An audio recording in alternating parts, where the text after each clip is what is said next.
Yeah, we have to. We're going to call this meeting to order. Marnie, would you please call the roll, please? Councilmember Mark Gregg. Here. Councilmember Elizabeth Jolin. Here. Councilmember Henry Rosenthal. Yes. Vice Mayor Sharon Mahoney. Here. And Mayor Buddy Pender. Here. We have a quorum. Mr. Horton, would you lead us in the pledge, please? Hand over your heart. Repeat after me.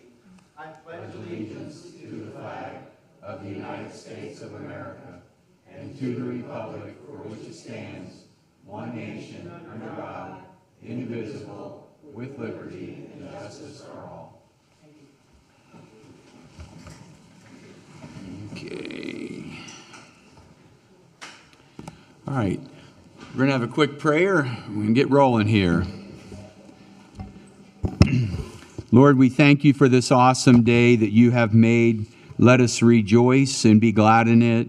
And Father, we just ask a blessing over each and every one that's attending, whether they're physically here or they're watching by Zoom. All the different items we have to go through, we just ask a blessing over. And thank you for all the beautiful rain that the state got today. Anyways, we just ask all this in your precious name. Amen. Okay, so Miss Lisa Lynch, could you come on up to the mic, please? Our new finance director. Rob? Thank you, Mayor. Well, I just wanted to take an opportunity this evening to introduce Ms. Lisa Lynch. She is our new finance director. This may be the first time that some members of the council have had the opportunity to see her. We welcome her on board. She comes with a great depth and breadth of experience, ranging from her most recent assignment in Bartow, Florida, to assignments that she had in Nassau County, Florida, as well as the Auditor General's office, I believe, at the state of Florida. So, Lisa, welcome to the team. We're very happy to have you. Both your background and your personal demeanor are very welcome additions to the team. And if you'd like to say a word or two, I certainly would open the mic to you at this point. Okay, I'd just like to say thank you all for this opportunity. I'm excited to be here and excited to get to work on the budget. Thank you. Thank you, Lisa. Thank you.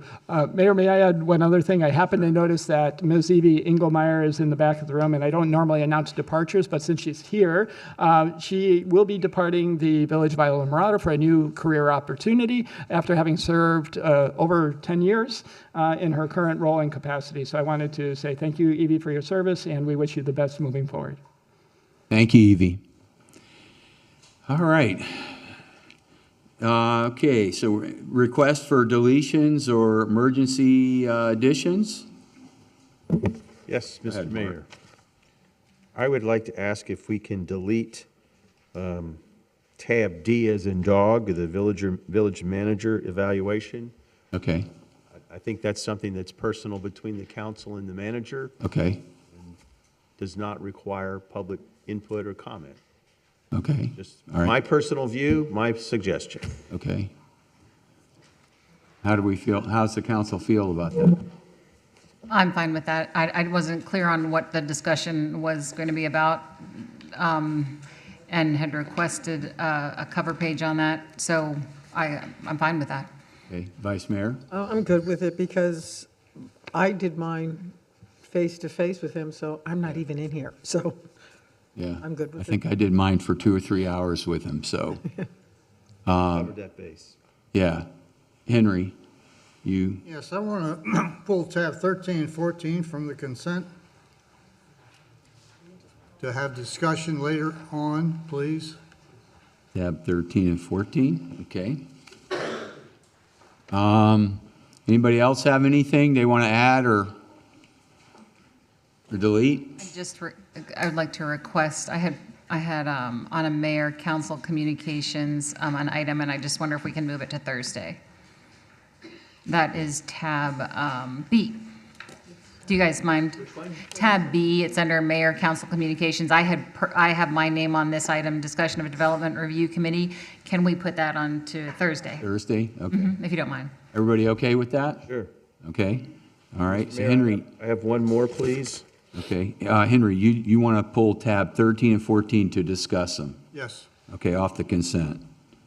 All right, go ahead, Mark. I'd like to discuss tab 7, please, on the Okay. consent agenda. Okay.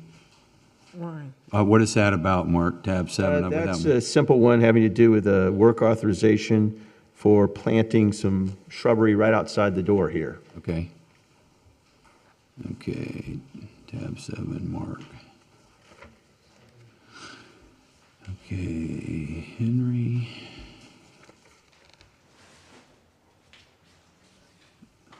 Okay. Okay, so, Mr. Kroll, you got that? We're going to move tab B for Elizabeth to Thursday? Yes. I Okay. believe I have all of them. You got them all? Okay. Thursday and pulling tab 7, 13, and 14 for discussion. Okay. I have a question. Okay. When is the appropriate time, or do I have to get it on next month's agenda for us to discuss wastewater? If we want to consider the possibility of Key Largo or the aqueduct, where would that go on?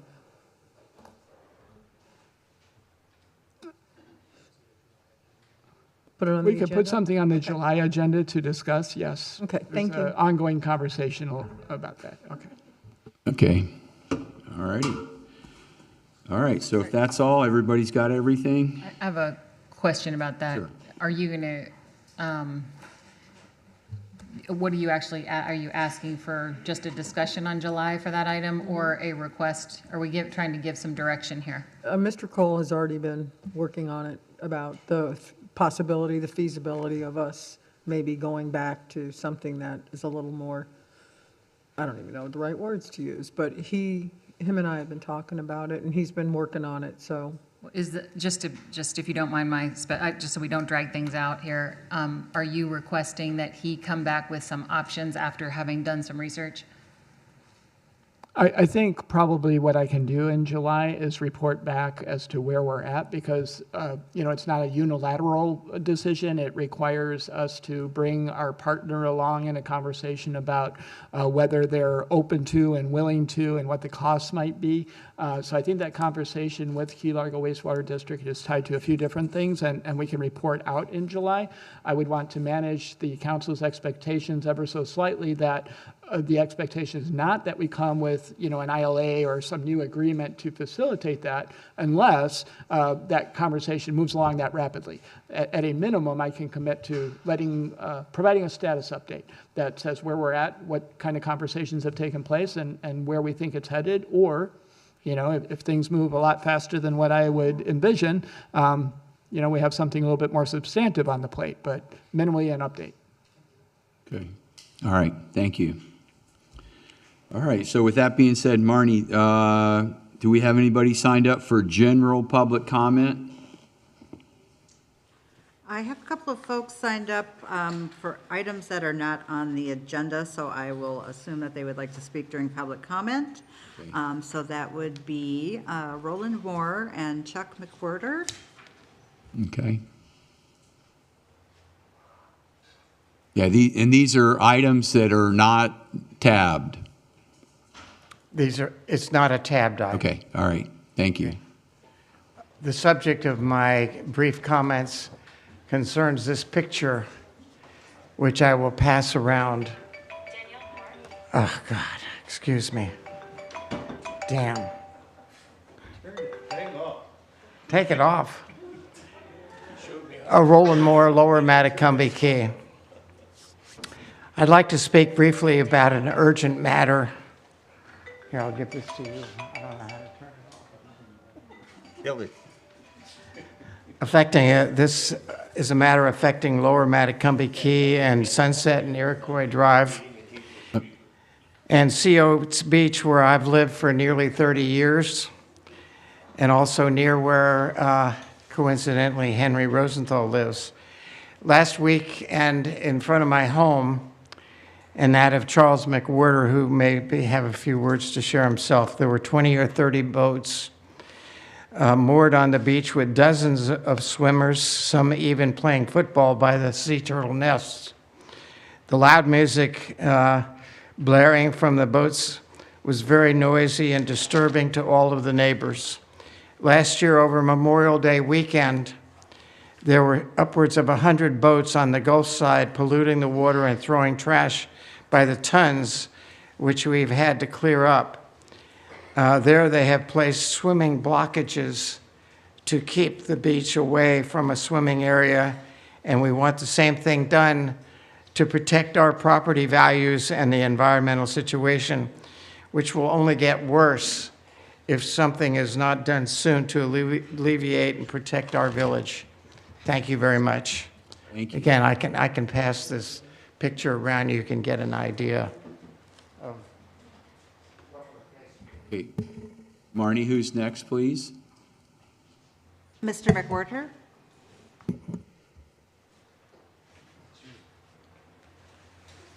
Can you come on up, sir? Thank you. My name is Chuck McWhorter. I live down on Sunset. I pretty much, whatever Roland said, that's what we had this weekend. The things he didn't mention, and believe me, I'm a dog lover. Everybody that knows me knows that. But when the dogs come up and take a poop on my yard, I think somebody should clean it up, and it shouldn't be me. I was told that this is what was going to happen after the things happened at Port Antigua. I said, no, it'll never happen here. Well, it's happening. So what do we got to do to get what Port Antigua got? That's my question. Thank you. Okay. Thank you. Marnie, anybody else, general public comment? I don't believe so, but let me double check on Zoom Yeah. again. No, sir, that's it. Okay, public comment is now closed. All right. So, Oh, I'm sorry. Yeah, I'm sorry, Van. Van Keatonhead. Evening, Council. I'm Van Cadenhead. I appreciate the effort that Mr. Cole put into the legislative priorities discussion that we just had before this meeting. And if you're not scared now, you should be. Because I think the state of Florida is trying to usurp all the local control and power that we have, and control our funds, control our real estate, control our, basically our lives. And I don't think that we should sit still for it. And I think that would be one of the prime priorities that we discuss with our Gray Robinson lobbyists, is to defend us in Tallahassee, because it doesn't seem like we're being defended. And I would say that as far as the environment, instead of having Florida Commerce be in charge of defending the environment, it's like having the fox in charge of the chicken coop. I mean, what we need is the Department of Environmental Protection to be in control of what happens here that could affect the environment of Islamorada in a large way. And we're not doing that. We're having FEMA, for example, is the flood emergency management program, and they okayed a floodplain change without any of your knowledge. That was very, important on T-Table Key. Now, the Department of Environmental Protection should have been all over that. It should have not been slid by the back way through FEMA, and you people not being apprised of it before it happened. And now we have a floodplain change from a V zone, which can't be built in and can't be filled, to an A zone, which can be built in and filled. And that's just unacceptable as far as I'm concerned, as far as trying to protect the environment of Islamorada. They're trying to get into vacation rentals. Vacation rentals, we have potential $300,000 a year or more of fees that we use from vacation rentals for the medallions that we provide to licensed vacation rentals in Islamorada, and we're not being allowed to they want to take that away from us. They're trying to manipulate what goes on as in the local place, the local politics. They're trying to usurp our power. Thank you very much. Thank you, Van. All right, Martin, anybody else for public comment? No, sir. Okay, public comment is now closed, and we are going to hear citizens advisory, and Ms. Diane Harbaugh is coming up now. Mr. Mayor, before that starts, can I just add a tail on to the end of the comments made about this photograph before Ms. Harbaugh starts?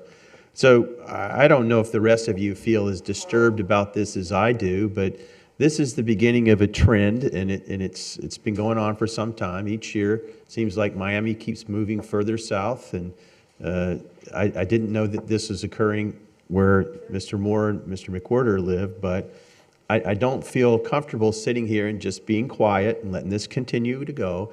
They've asked for some help, and I think that they clearly need it in color. You see that. So could we ask the staff to put this on the agenda for July for us to have a further discussion and maybe outline some options like what we did on Port Antigua, and there's some other places. And, you know, right behind us here on the wall, on the first line of our mission statement, it references the right to quiet enjoyment of life. And on the last line, the last three letters talk about our quality of life. This is a negative, disruptive impact on both of those.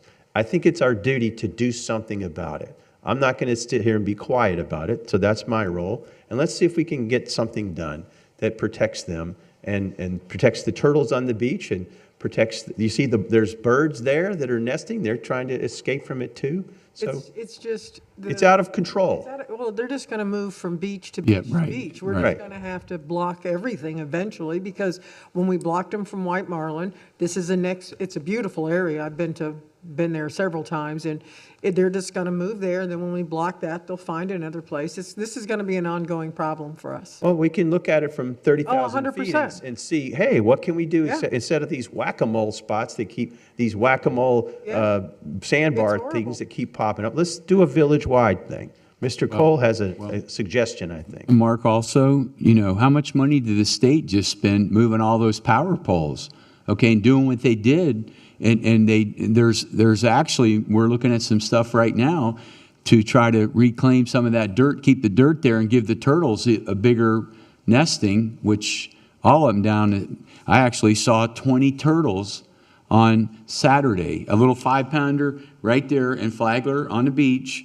And then there was no nest, but the next day, on Sunday, there was a turtle nest that came up and, you know, laid that night. So, and they redid the whole berm after the storm. Well, it's our job and our duty and our responsibility to do something about it. That's what they put us in these 5 seats to do. Let's do it.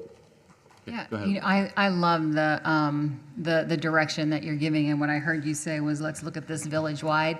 And what I'm hearing you say, and correct me if I'm wrong, is that is definitely an issue. And what I heard the two gentlemen speak about is the noise. And so when I'm hearing this request, it's let's fix that, and let's fix the noise for the people who live inland on the dry lots, who are also suffering from their quiet enjoyment of life is suffering as well. Is that fair to say? It's very fair to say, and I think I didn't say anything about it during our workshop on the legislative priorities, but I don't know where it would have fit in on the categories that Mr. Cole so carefully laid out, but maybe there's something, I don't know what heading it comes under for the legislature, but that is becoming an increasingly important issue for us. And, you know, it's those of us who've been here, you guys have been here longer than me, but I've seen it long enough, 50 plus years, where, you know, every year it gets a little worse. It's like the old story of putting the frog in the boiling water. He'll jump right out, but if you turn up the heat slowly, he'll stay there till he boils to death. I feel like we're boiling. I've had enough, and I want to do something about it. Don't put frogs in the water, by the way. Mr. Cole, did you want to say something? Yes, sir, thank you. Okay, go ahead. The conversation that was taking place about the boats, mirrored the conversation that we were having at the staff level already on the same topic, in that we first talked about this one specific location and what we can do. It very rapidly evolved into, wait a second, this is whack-a-mole, because we're going to, we did it at White Marlin Beach, we'll do the next one, and then where's the one after that? So the direction that you're providing is consistent with the staff conversation, and what we thought was a logical direction to take is, okay, solving one location, but also what is a more comprehensive solution, and what does that look like? I don't know if it's legislative or we have local authority, but certainly a July target to come back and talk some more about it is entirely reasonable and I think necessary. Well, our charter gives us legal authority to go out to 1,200 feet. I'd be in favor of extending that out a little further, but it's within our jurisdiction and it's within our control, and it's within our power to do something about it. And can I just interrupt again to be clear? We are very concerned about the residents who are on the coastline who are suffering from noisy boats. We're also very concerned about the people who do not live on the coastline, who do not live on the coastline, who are suffering their quiet enjoyment of life. Is that fair to say? And it's pretty easy to have this conversation about coastal community. We get it. There's a clear solution, and it's kind of difficult to have a conversation about the people who are not waterfront, who are also suffering their quiet enjoyment of life. And I'm not sure if it's fair for us to have one conversation without the other. Well, I think they're related and similar in different places, but the root is of the root problem is the same, is that we live here, this is our home, and it gets turned into a party every weekend. Absolutely. And other things beyond that. And so we have a right to protect ourselves from that. I love it. So just to make sure your direction is clear, it's not just the coastal community that we're looking at, it's all of it. That's was going to be the second part of my comments. So the second part was, Mayor, go ahead. Elizabeth, can we let him, he was trying to explain it, but I know you wanted to interrupt. Okay. All right, Mr. Cole, go ahead. So yes, I was going to highlight that Councilwoman Jolin's commentary was different from the boat topic that we were on. I think that, in terms of a July target, coming back with analysis about the boats is probably a little bit easier and cleaner, only because we have some pretty clear regulatory authority and it's distance oriented. A conversation about noise more generally, such as loud music coming from an adjacent property owner's birthday party, or from a commercial enterprise having an outdoor dining area with either live music or not live music, amplified music. Those kinds of conversations are a lot more difficult to properly navigate and lead us down a much more complex regulatory conversation than simply regulating the distance of the boat. So while I understand they're both extremely important to quality of life, and as Councilman Gregg pointed out, that's part of our mission statement, I'm not at all suggesting it is not important and shouldn't be addressed. I just don't know that wedding them together is the best tactic in this scenario, only because one is probably going to take a little bit more effort to reach the finish line, and I wouldn't want to put an anchor, no pun intended, on the boat conversation so that they both advance at the same time or on the same timeline. And having staff flesh out both of those between now and July is a bit of a big ask. And I would ask for more time on the more broad noise issue, recognizing and clearly emphasizing, I get the issue. It just takes a little more time and effort to flesh it out right. Well, I appreciate that. And yet, we've been having noise conversations that have been rebuffed for a very long time, and I'm not sure how all of a sudden we're prioritizing one over the other because one is an easier solution. I know this is exhausting, but here we are at a business meeting, not done with it. And it is very frustrating to have been having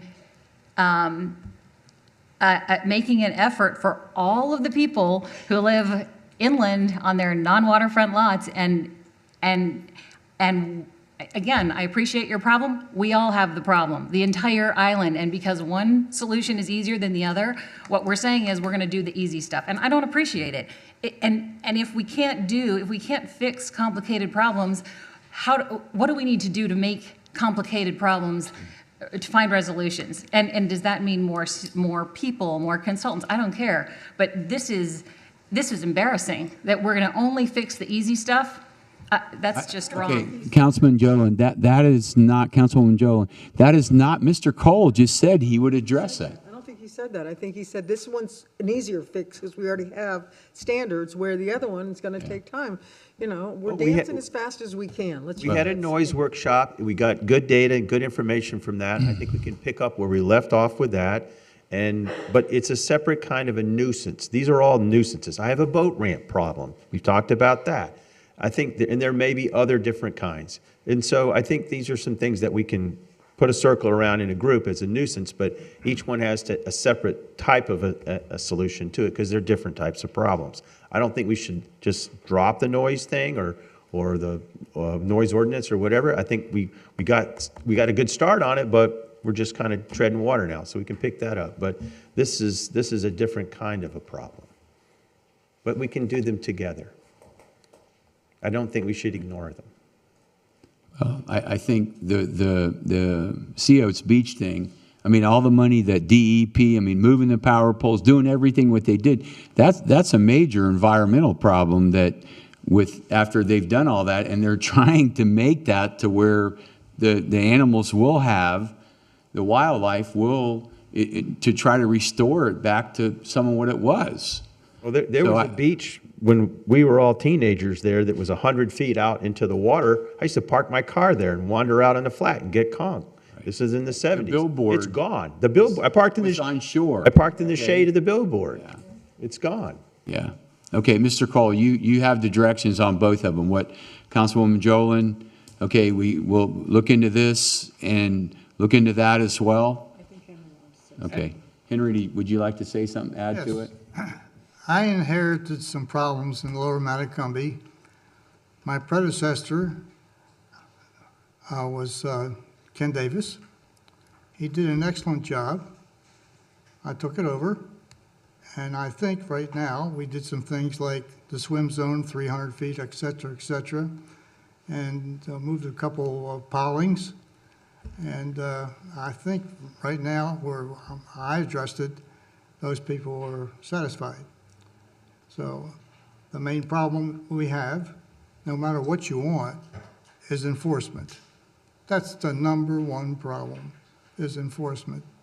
And the sheriff has his own problems as far as his staffing. We have also problems with the sheriff's department going home at 4:30 or 5:30 or whenever their shift is over. Creates another problem in itself. So there's a multitude of problems, and I can understand your wish list, but enforcement to me, no matter what you want to do, has to be conquered. That's the number one. So you can count on me to put that on my list as far as Lower Matacumby goes. I just want to make the comment. All right. Thank you, Henry. All right. All right. One concluding comment. I just want to emphasize that we'll endeavor to, as rapidly as we can, advance both of these issues. One is not being left in the dust, well, to the detriment of the other. They're both advancing, and we're committed to coming back to council with some recommendations on a timeline that is feasible. Okay. But again, we will put forth our best effort to advance both of them as quickly as our staff are capable. Okay, thank you, Mr. Kroll. Diane? Sorry for a little delay. Hey, no problem. I'm going to kind of jump right into what y'all were just talking about with my report. I'm Diane Harbaugh. I'm the chairman of the Nearshore Citizens Advisory Water Committee for Nearshore Water Regulations. We met on April 30th in 2024, so we met before Memorial Day, so we did do some discussion about that, actually. The committee heard an update from the Sheriff's Department. We are delighted to hear that the department is currently interviewing for new Marine officer. because we did lose one officer, and I don't know if they've replaced that officer yet or not, but they are interviewing for that position. And there will be a new vessel in the Marine Fleet of Operations, although we will be selling one of the older boats. The committee also heard about plans for staffing and coverage for the upcoming Memorial Day, because of when our meeting was, and we thank the sheriff for that. The committee heard from a local captain regarding concerns about increasing user pressures, safety concerns, and potential disturbance of seagrass habitat at the Founders Park breakwaters. The committee is taking time to research the issue and consider possible solutions, and will return to the council with formal recommendations at a future meeting. That's just right out here along our breakwater. We're getting a lot more people that are anchoring out there where there's seagrass and whatnot, because there's more and more people. So that's what that's about. The committee continues to anticipate the release of the Florida Keys National Marine Sanctuary Final Management Plan, but we're not holding our breath. But that is supposed to come out this summer in 2024. And for those of you who don't know, that's supposed to have been coming out for like the last 5 years. So we think that it's actually might happen this year, though. The committee members continue to discuss signage needs at the Whale Harbor Idle Speed Zone right in front of Whale Harbor. When you go out like from the bay and go under the bridge and hang a right and go out what we call the South Channel, people are running past Whale Harbor, past where those rental boats are, and that's all within our 300-foot boundary. The problem is with signage is almost all of that land is owned by Whale Harbor, and we really don't put signs on private property. So they're kind of we're working with them to try to come up with a solution where they might put some signs up there to slow that down. We're exploring signage procurement and placement opportunities with private property owners at Whale Harbor. However, the committee may make additional requests and support from the council regarding this issue in the future. The committee heard an update from the staff on the status of the Tavernier Creek Slow Speed Minimum Wake Zone extension. The committee is happy to hear that the application to FWC is near completion for that, and appreciates staff's efforts for this important safety concern.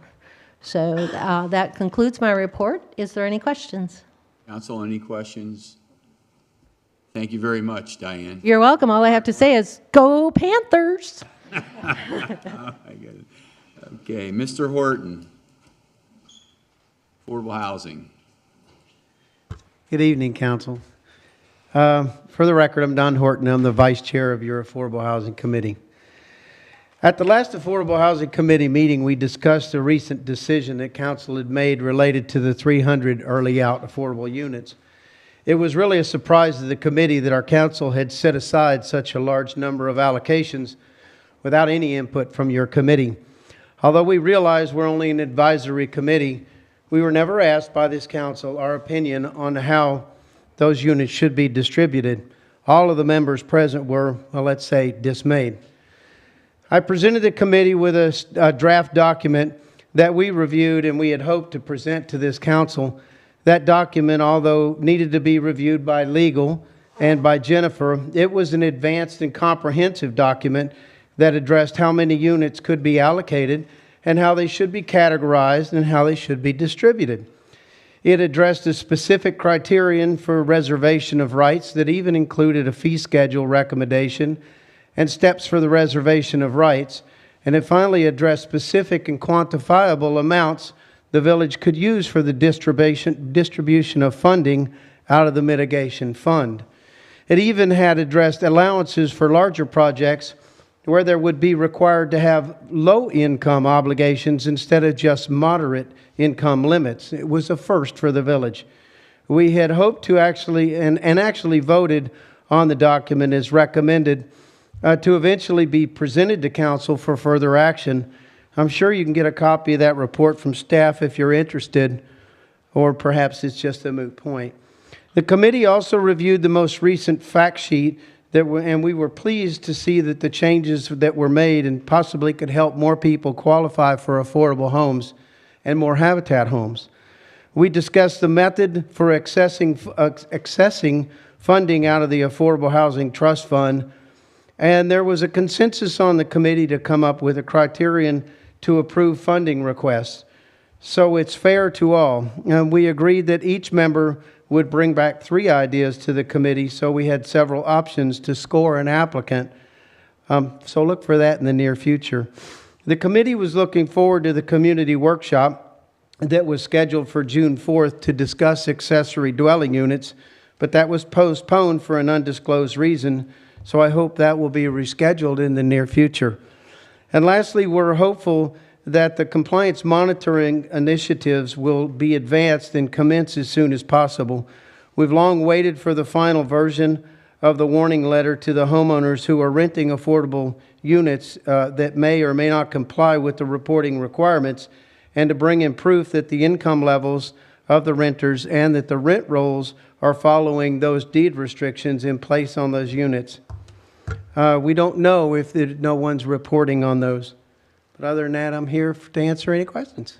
I'd like to say something. I can't speak for the other 4, but I can speak for myself, where I think the intention of this council when we said stop, just hold the 300 until we figure it out, it was not aimed against, I would very much like to see that report. I would very much like your input. I don't think anybody was trying to slight you guys. I had no clue you even did that.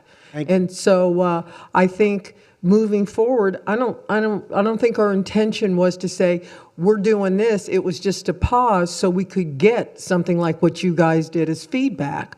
I myself would love to look at what you did, and it probably can assist us, but in no way, shape, or form was this aimed at we don't care what you have to say.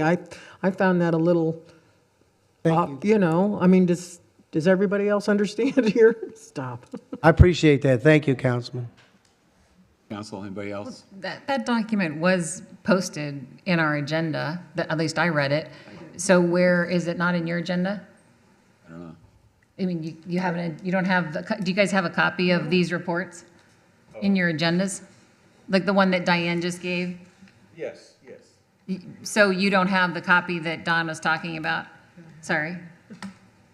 There may be a separate report that Don is referencing that he may like to get distributed once legal counsel has had the opportunity to take a look at it and make sure. That would be wonderful. I think that'd be great for them to see that document and see how it, you know, how it fulfills hopefully everything that we need. I think the confusion though is, you know, the email version that was submitted later and Yes. I think you're viewing that as the document that he's referring to, but there's 2. One is in the packet, only one, and there's a separate one that is presented to legal counsel and the planning director to take a look at and make sure that before it gets circulated to council, there aren't any legal concerns associated with that, so that a conversation doesn't start prematurely along those lines. So I think the intent was have that document reviewed, vetted, and then recirculate back, and there's a follow-on conversation to that document. Thank you, Sharon. What I think is happening is that when I know this document that, and it was in our meeting that I said I'm seeing this from Don. It wasn't this letter. It was Don's document. So it was actually posted in my online portal, the one that he's referring to, and then it must have been taken down and replaced with this, which is a glitch in the way we do online agendas. No, not really. It was a decision that was made along the way to make sure that legal counsel had the ability to review it and make sure that the I's were dotted and T's were crossed. And Don was kind enough to generate an updated version that avoided that potential issue pending that evaluation being taken or being undertaken. You as a council member have early access to the agenda before it's actually final. And so things can change in the draft agenda packet, and that's just a part and parcel of everyday agenda preparation.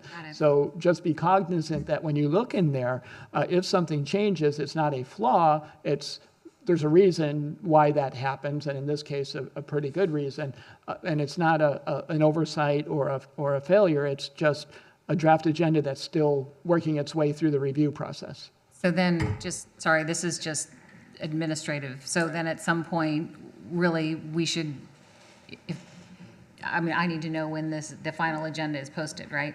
I'll just work on that independently. Well, We I can come up appreciate with a it. way to make sure you know when it's final, rather than having the window into it live as it's kind of like watching the sausage as it's being made. Got it. Instead of eating it when it's done, yeah. So what I read is no longer applicable. That's gone.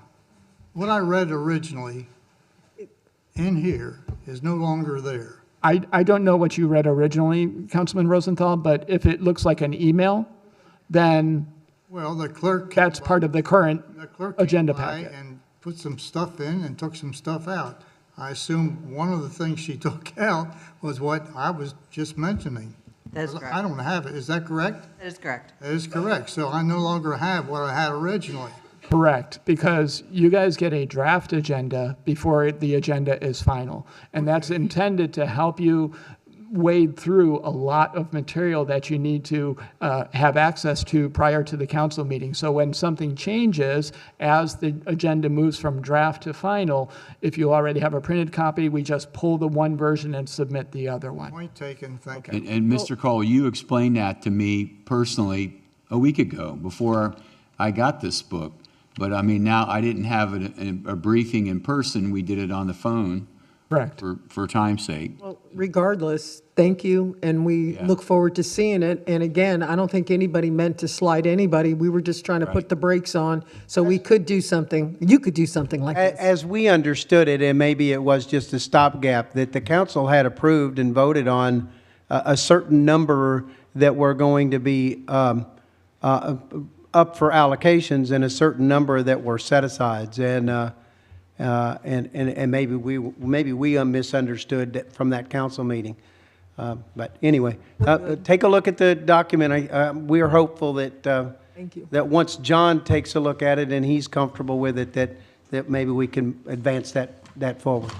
Thank you, Don. Thank you. And welcome back, John. Okay. Miss Carolyn Whiteman, you're next. Always so sad. Parks and Rec. Thank you, Mr. Mayor and Council. Carolyn Whiteman, Isla Morada. I'm the chairperson of the Parks and Rec Committee, and we get to celebrate our crown jewel right here in Founders Park. I get to, first of all, start with the summer programs, which are going on now, which are averaging about 70 participants. And so we've got kids of all ages here and using all of the facilities. And so thanks to staff and everyone for putting together great programs. And I think we get to acknowledge two particularly successful groups. Abby Sargent, who is one of the swimmers from Coach John Olson, has been acknowledged as the swimmer of the year for the County of Monroe. And so we want to celebrate her at perhaps a coming meeting. And the synchro program, which is going on in the pool, has just qualified for Junior Olympics, and they will be traveling to Portland, Oregon for the JOs. So I think we can celebrate some great activities that are going on around here.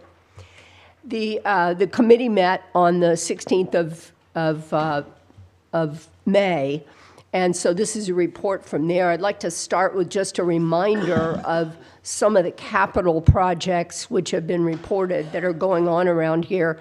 All of these have been budgeted and are in action.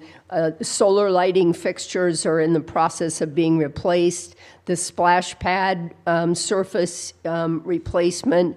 The pool surface replacement is down the road, but that will be a major project for several weeks or months for redoing the pool. And the project of redoing the playground over at Founders Park.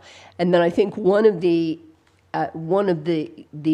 items that you all are considering tonight is the approval of the new lightning Thorgard protection system, which is designed to protect. The original one has been in place for about 16 years, and I believe it's budgeted, and you all will be reviewing that. So those are just some of the capital projects that are coming up. In terms of our meeting, one of the things that staff brought to our attention is that they have updated the rates for non-residents for using the park, particularly on the weekends, to $15 per adult and $10 for youth and seniors. The reason for that is that with a zero tolerance for alcohol policy, which has been put in place here in the park, there have been episodes which have required additional staff and then different kinds of appropriate whatever one wants to call it, people being removed. And so the cost for entrance into the park on the weekend, particularly on the weekends, has been changed. And so the committee approved that unanimously and supported staff's decision. The second thing that we did was we actually took a walk out to the baseball field, the entire committee. And we were led there. Rich Russell is part of the committee and is also been involved in baseball as coach and athletic director and so on. So he took us out there, and we actually were at the park or at the ball field to actually look for it. And I think the manager was there with us at our meeting. And so we had a chance to just physically be there and see what was coming up with the conversations about the ballpark. Coach Tony Hammond actually came and did a presentation, just updated us on the experiences of playing in the park under its current circumstances. So one of the things that the committee is prepared to do, apparently the interlocal agreement has been approved, so that's in place, but the agreement in terms of what's going to be done in terms of the interaction with the school board has not been. Is that correct? So that's still sort of up in the air. We've got the $5 million and all the different possibilities. So the committee is prepared to be involved in further evaluation of what goes on with the ballpark, but apparently we're not quite there yet. What we did have was four different topics to be considered as we look specifically at whether we use artificial turf or real turf and that sort of thing. And the four different topics were, number one, the environmental impact of which of those choices would be made, water use and chemicals and trees and everything. A second one, in no special order, second one was budget. What is the initial expense of the ground covering, and then how much has to be how much has to be invested to maintain it, special mowers and equipment and so on. A third one is safety issues regarding the different sports that would be using the ball field.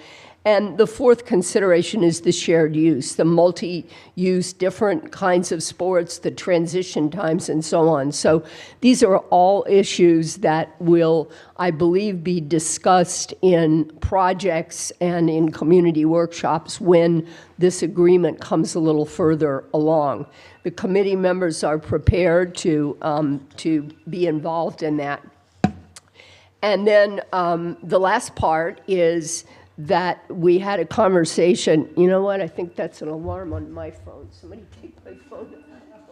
Someplace I'm not right now. I'm sorry. The phone's off. Evidently, the alarm does not respect that.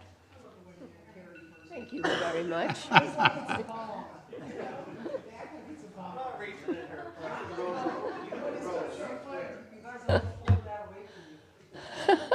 Sorry about that. The phone was off. Apologies. The last issue for consideration with the council, I believe, is coming up tonight as you all review an agreement with the group Miller Legs Associates to have an overall view of what's going on in how to utilize Founders Park. And we had an additional suggestion for that. And that is that if there is a conversation with a consultant group talking about Founders Park, that there be a consideration by the council to possibly expand that vision to other village properties, because when we look at just what's in Founder's Park, we know that there are other possible options where some other things could be placed or utilized. So the suggestion would be, as you consider this agreement, that you consider the possibility of expanding not just the physical park. So I think that's it for our report.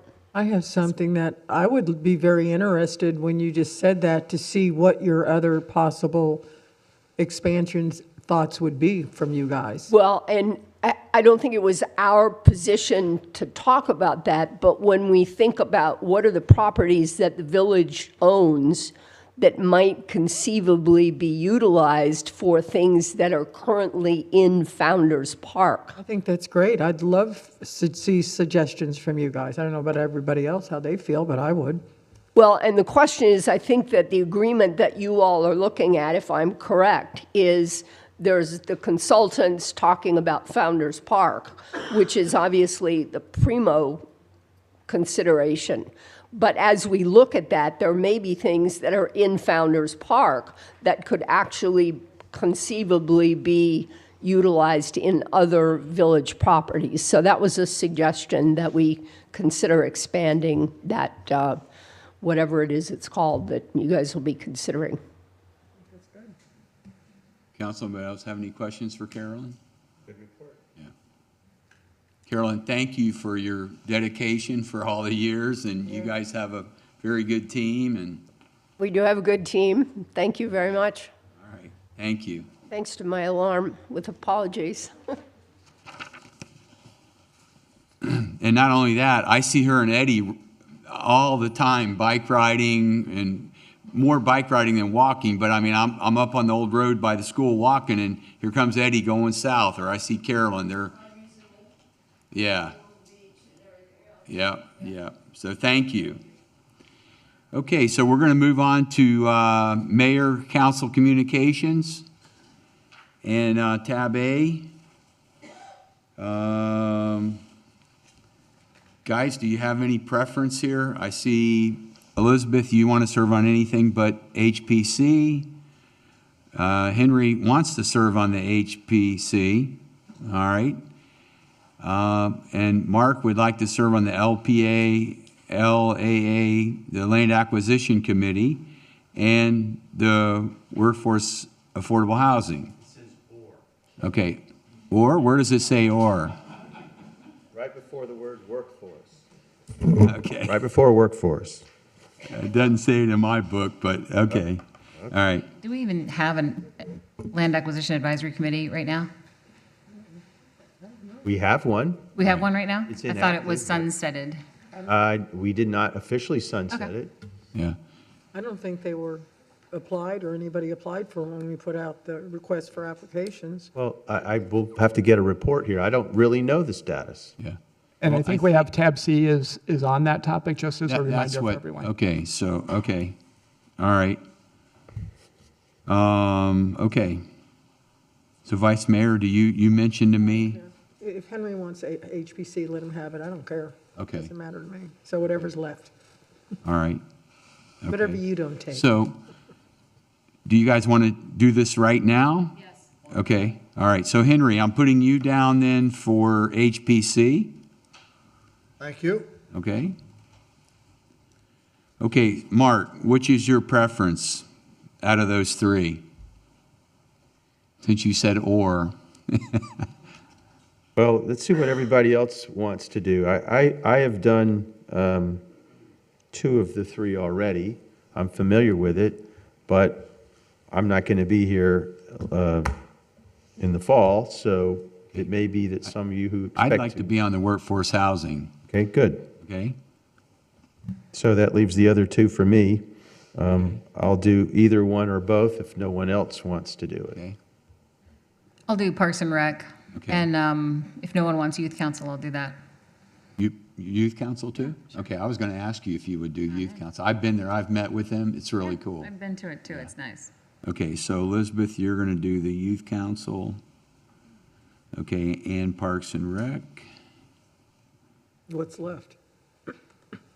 Mark? Oh, you know what? I could do, do you want to do Parks and Rec, and I can do nearshore water? Why, do you think you're better than me on the water? No, I'm just trying to, I don't know if you want to do, you just expressed an interest in Parks and Rec. No, I don't care. Just to move along. Whatever, doesn't matter, whatever everybody don't else care. say. No. Okay, So what's left? Mark. So I'll do LPA and land acquisition if you want. That's what I put you down on, okay? All right, I just got you down, okay? Workforce, all right. All right, so nearshore, I mean, if, Elizabeth, do you want to switch, or, I mean, I'll go on nearshore. What am I, chopped Sharon liver? doesn't have anything. What am I, chopped liver? Why don't you do Parks and Rec, and then I'll just do Youth Council? That's fine. What am I, chopped liver? Sharon, do you want nearshore No, waters? I don't care. I don't care. Come on. I don't care. All right, I'm going to put you down for nearshore waters. Okay. Okay? Okay, so Sharon. Okay, and I'm going to put me as like an alternate or something there. Okay, and Elizabeth, so I have you, okay, Sharon, you want to be on Parks and Rec too? Okay, all right. There are seven of these, there's seven committees and 5 people, so, yeah. No, I put me down on nearshore water too. I just want to be like me. Yeah, that's fine. That's fine. All right, Henry, is there anything else you want to be on? You want to be on besides HPC? Unless Okay. you create something else along. Okay, all right, so we got it then. I have a question, and I don't know, this might be for Rob. I was just looking for some direction for how you might see this assignment of council people to the committees to work most effectively. And I think we discussed in our meeting that the reason we all have discussed, the reason that I think Sharon brought this up in the first place was to connect a council person to the committees so that there was some better direction given to the committee, so they're not just doing work just randomly, that independently of what's happening at the council. So I don't know, maybe you have some thoughts on how to formalize this or put this in a framework. Sure, I could share a few thoughts. Before I do that, I just want to make sure that our team has the right assignments. Mayor, could you just kind of go back down the list real quick, and that way Marnie can make sure her notes LPA match? is Mark. Land Acquisition Committee is Mark. Nearshore Water Regulations is Vice Mayor Mahoney and myself. Workforce Housing, myself, unless somebody else wants to be on there also? That's fine. Okay. Okay. Elizabeth's doing Parks and Rec, okay. Okay, so, let me see. Workforce, okay, Sharon. Okay, so Workforce is myself and Vice Mayor Mahoney. Parks and Rec is Elizabeth. HPC is Henry, and Youth Council is Elizabeth. You can't have 2 council people on the same meeting, right, on the same council. So I'm going to come off of Nearshore and let Sharon do it. Okay? And Sharon, I'll take you off of Workforce. Okay? All right. All right, you got it? I got it written believe down. so. I can give it to you. Yeah, I think we have it. Okay. Yes, we're good. Thank you. I appreciate that.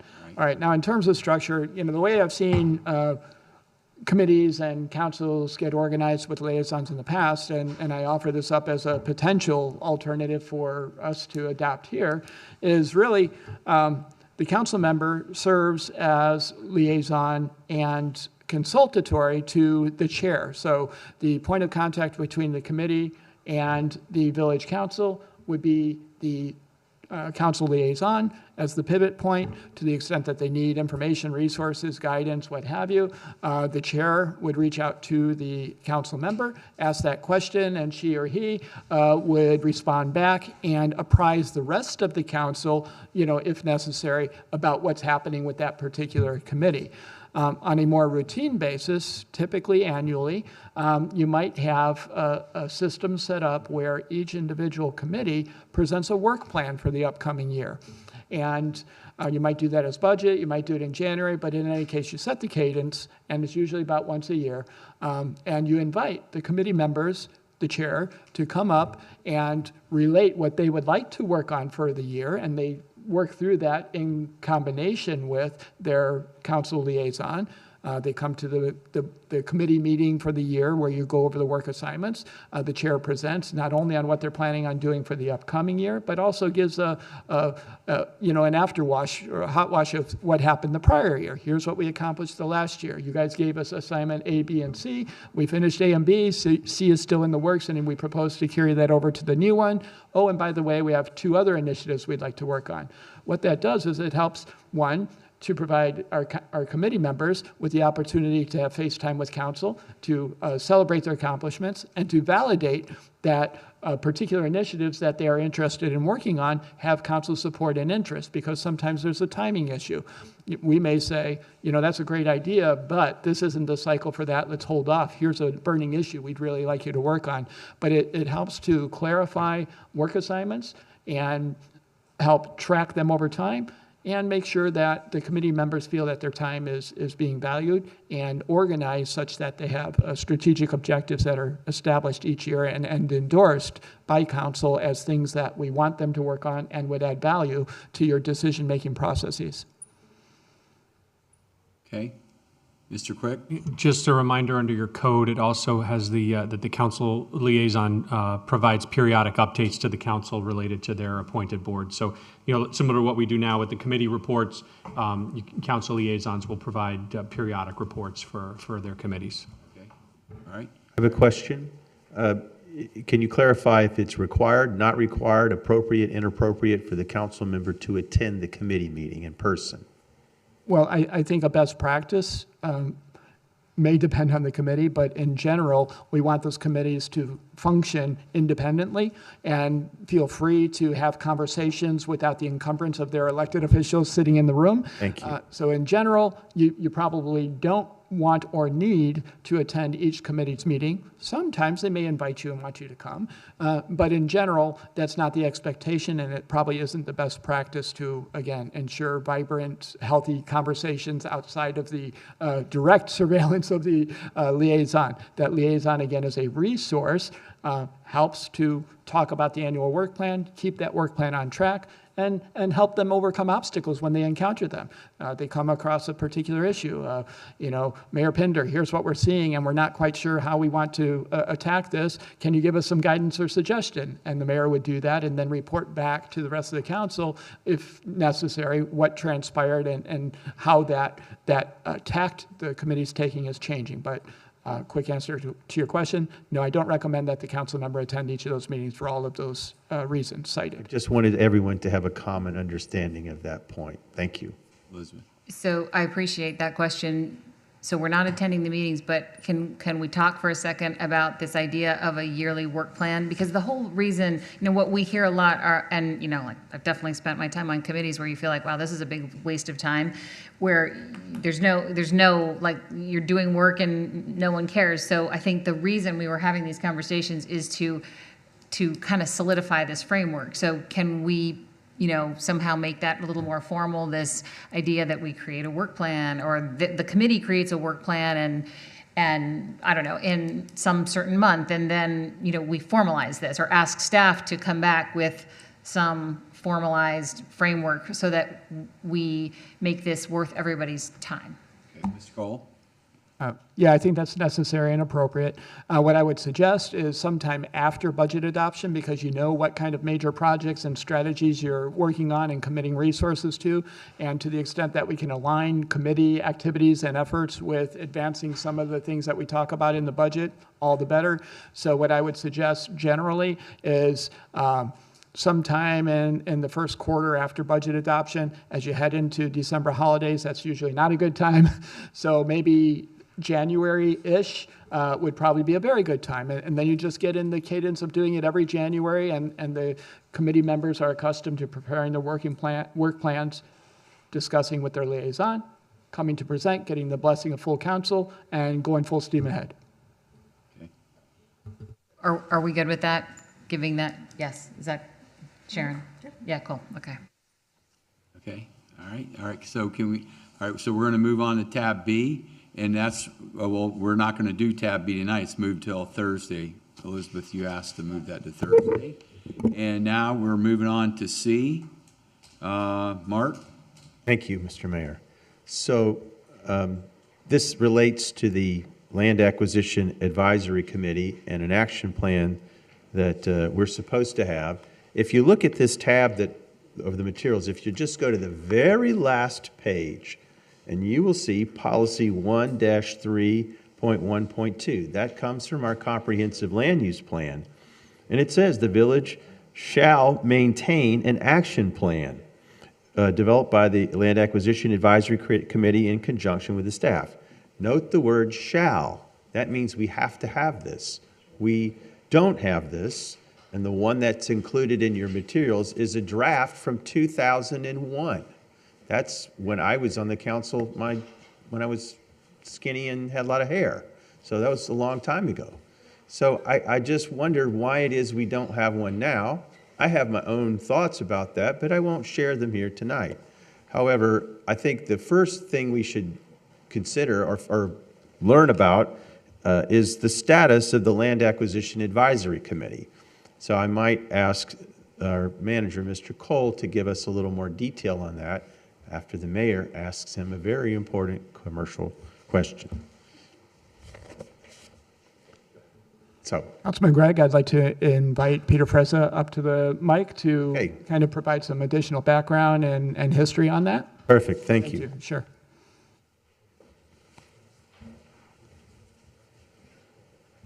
So, good evening, Council. So the draft, just to clarify, that draft action report was revised in 2021, I think it was 2021, by the Land Acquisition Advisory Committee. So that's what was provided there. I don't think it was adopted, it wasn't officially adopted by the council, but it's essentially ready to be. If the council wishes to have that document brought back for approval, I think we could do that relatively easily. The committee had reviewed it, made some updates to it, and it should be ready to go. There is still a Land Acquisition Advisory Committee. They haven't met recently, just they haven't had any tasks. They did serve an important role when we were forming our land acquisition priority list, which was delivered to the Monroe County Land Authority. They were very helpful in that. After that happened, they just haven't had a role. They haven't been given any direction. So they haven't met this year, maybe close to a year, over a year now. So that's where we are with the committee. If the council sees a new role or task for them, surely we could start meeting again. Is it the same committee from a year ago? Because this would be different since we changed the committees. I don't even know who's on it. So there are five, I think 5 members submitted applications. All were approved by the council. 3 of them were previous members. I think 2 were new. I think that's correct. So what I'd like to do is see if we can breathe some life back into the committee and get it active again. Peter did mention that this has been updated, but that was in 2021. And after that time period, we've learned from Monroe County that they have an action plan as well, which I think some people call it a white paper, and they've given us a presentation. So my suggestion or request would be to ask the committee to check that out, see what the county is doing, and see if any of those items might also be incorporated into some of the items that are shown in our plan, and then from their plan into our plan. One of them has to do with multiple lots by the same owner. I don't know if that's in here or not, but this is a plan to retire development rights, which we are about to find out the hard way are going to be very expensive if we don't do something about it. So my thought is, that committee needs to be activated. They need to get busy. They need to get this updated. We need to start talking about this, or we're going to start paying for it. So that I'm looking for your input on this, and hopefully your direction to the staff and to whoever wants to do this to get going with it. So, well, Mark, there was, we heard some of the committee members that, they came right here and said at our meeting that they wanted to, us to put money in a fund, right? Millions, a couple $1 million for them to go out and do the shopping appraisal, right? And that's not, I talked to Christine Hurley about that myself, which Peter knows we do use the Monroe County Land Authority helps us in all that. They're very knowledgeable. And they know all about Florida Forever. But that's my only thing, because it got, from what I heard in the community, was there was that group wanted as much power as the council has. Yes, that was beyond the scope of their charge from us. I don't think they had any authority to do that. And so I believe, I don't know who the current members are. I'm sorry, we should know that. That's sad that we don't. But we can perhaps have a little education session with them so they'll know what we want them to do, and then ask them to do it. Well, why don't we get a definition of what they're supposed to do first? It's in our code. It's in our code. Well, it's in our code, but clearly it wasn't followed if they asked for $1 million in a bank account. I agree with you, that was out of line, if that's what you're saying. And that was quite a while ago. I think Mr. Kokel was here and gave that presentation. I remember that day. So I just think, the comp plan requires us to do this. If we're not going to do it, we'll suffer the consequences. There's a reason that it's in here. But we also have staff that work on that. I mean, Peter you're the liaison for that, Correct. right? Right. So a lot of the heavy lifting has already been done. It's here. It's in your materials tonight. Right. You need some help? Okay. We just need to have it brought forward and current. I'd like to get the members activated. I was going to also suggest one other thing I've seen work well in other places is Peter mentioned the list. Well, that's very important. How do you get on the list? Well, there's really no process for that. I would love for us to have a process, a public process, where anyone, whether it's on the staff, on the council, a private property owner themselves, or just any member from the public, can make a nomination for that. And then the committee can look at that and evaluate that with some criteria that they develop. Is it environmentally sensitive? Is it critical to, traffic or something like that? Or whatever, habitat? Those are some things, and we can rank those, and then we can send that to the Christine Hurley and her department and say, hey, put this at the top of your list. This is what we're asking you to do with, county money, state money, to acquire property in the village.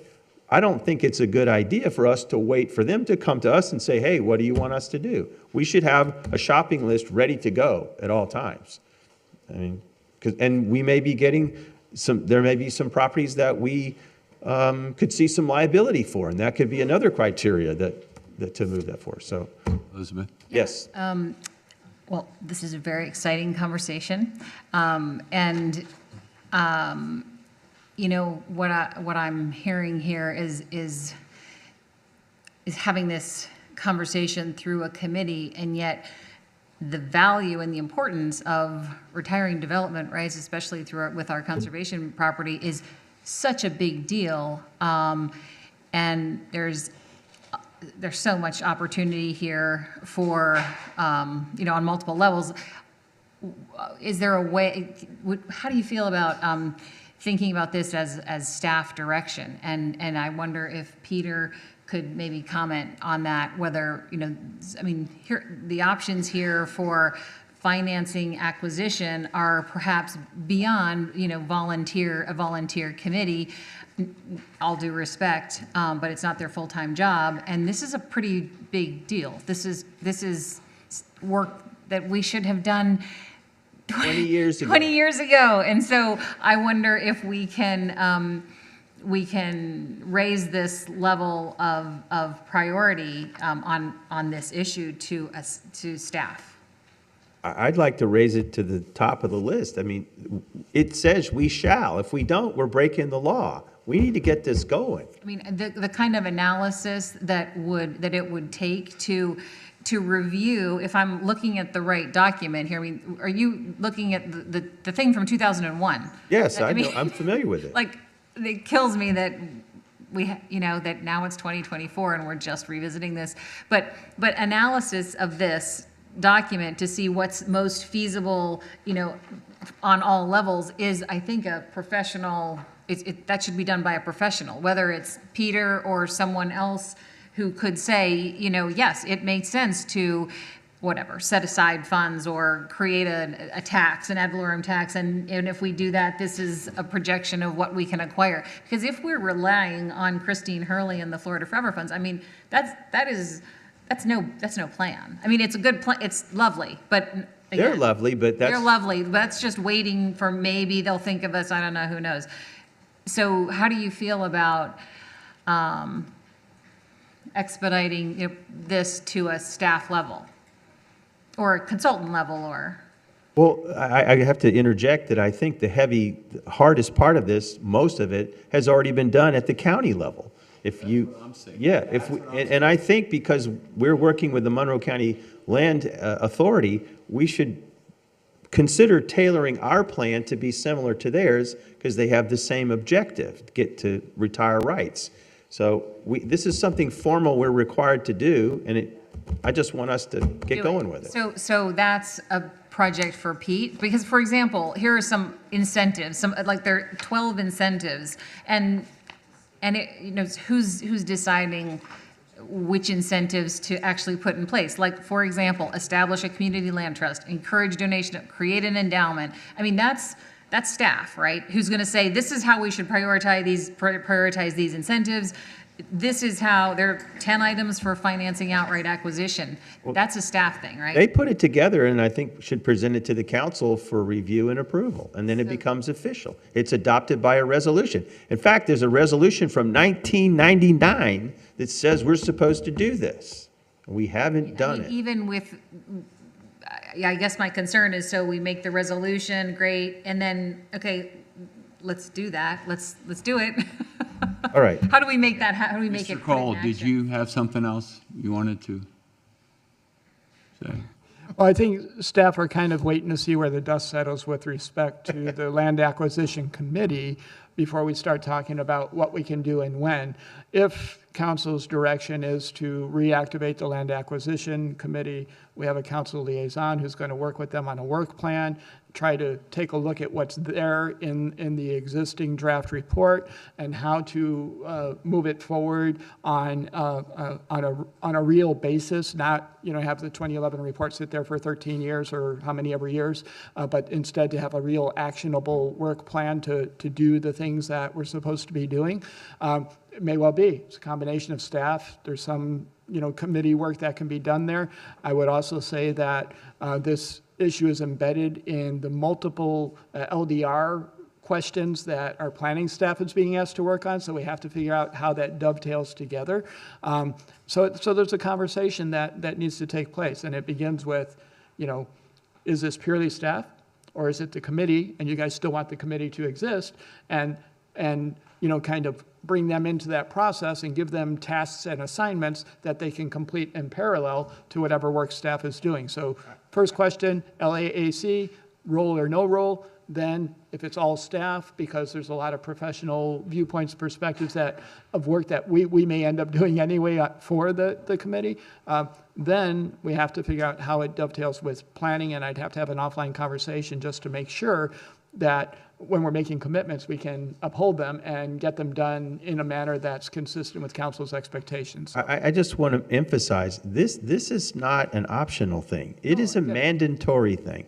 We either do this or we repeal the section from the comp plan that says we should do it. Just pick one. I think we should do it. I'm very comfortable in turning the controls to you and saying, can you help guide us and put together an outline how we can, what the moving parts are, activate the committee. I'd like to know who the committee members are. That'd be a good first step, just to know their identities. But Mark, this work is beyond committee work. The committee can be asked to help. And again, it's nothing, I don't even know who's on the committee, but I've been on committees, and when we're trying to do important stuff, I often feel like the staff is burdened by trying to accommodate a committee. I think we can ask the manager to help us figure that. Either we can get a consultant. The county has people, and they love to help us, as we have learned with 3 temporary managers. I think, and then we're all working under the same kind of umbrella of retiring rights in Monroe County. Why can't we just coordinate all that and get this going and get it done? I'm in. What's so hard about that? Yeah, this is beyond committee stuff. I'm in agreement, Mark. Can we authorize the manager to take direction and to get this going and find the path forward to get the plan to our dais and voted on. That's all I I want to think see. that's a really good way to put it, where the authorization is for you to look at this and find the best path forward. And to actually honor our commitment that's in the comp plan and to actually move it forward in a meaningful way, yes, we can do that. I'll have a staff team that works on that and bring something back to council to let you know what we think we can do, how we're going to do it, and when we're going to do it. An action plan, in other words. Is council in agreement? Yes, please. All right. Thank you, Mr. Cole. Thank you, all of you. Appreciate Okay. that. Village attorney, village manager communications, Mr. Quick.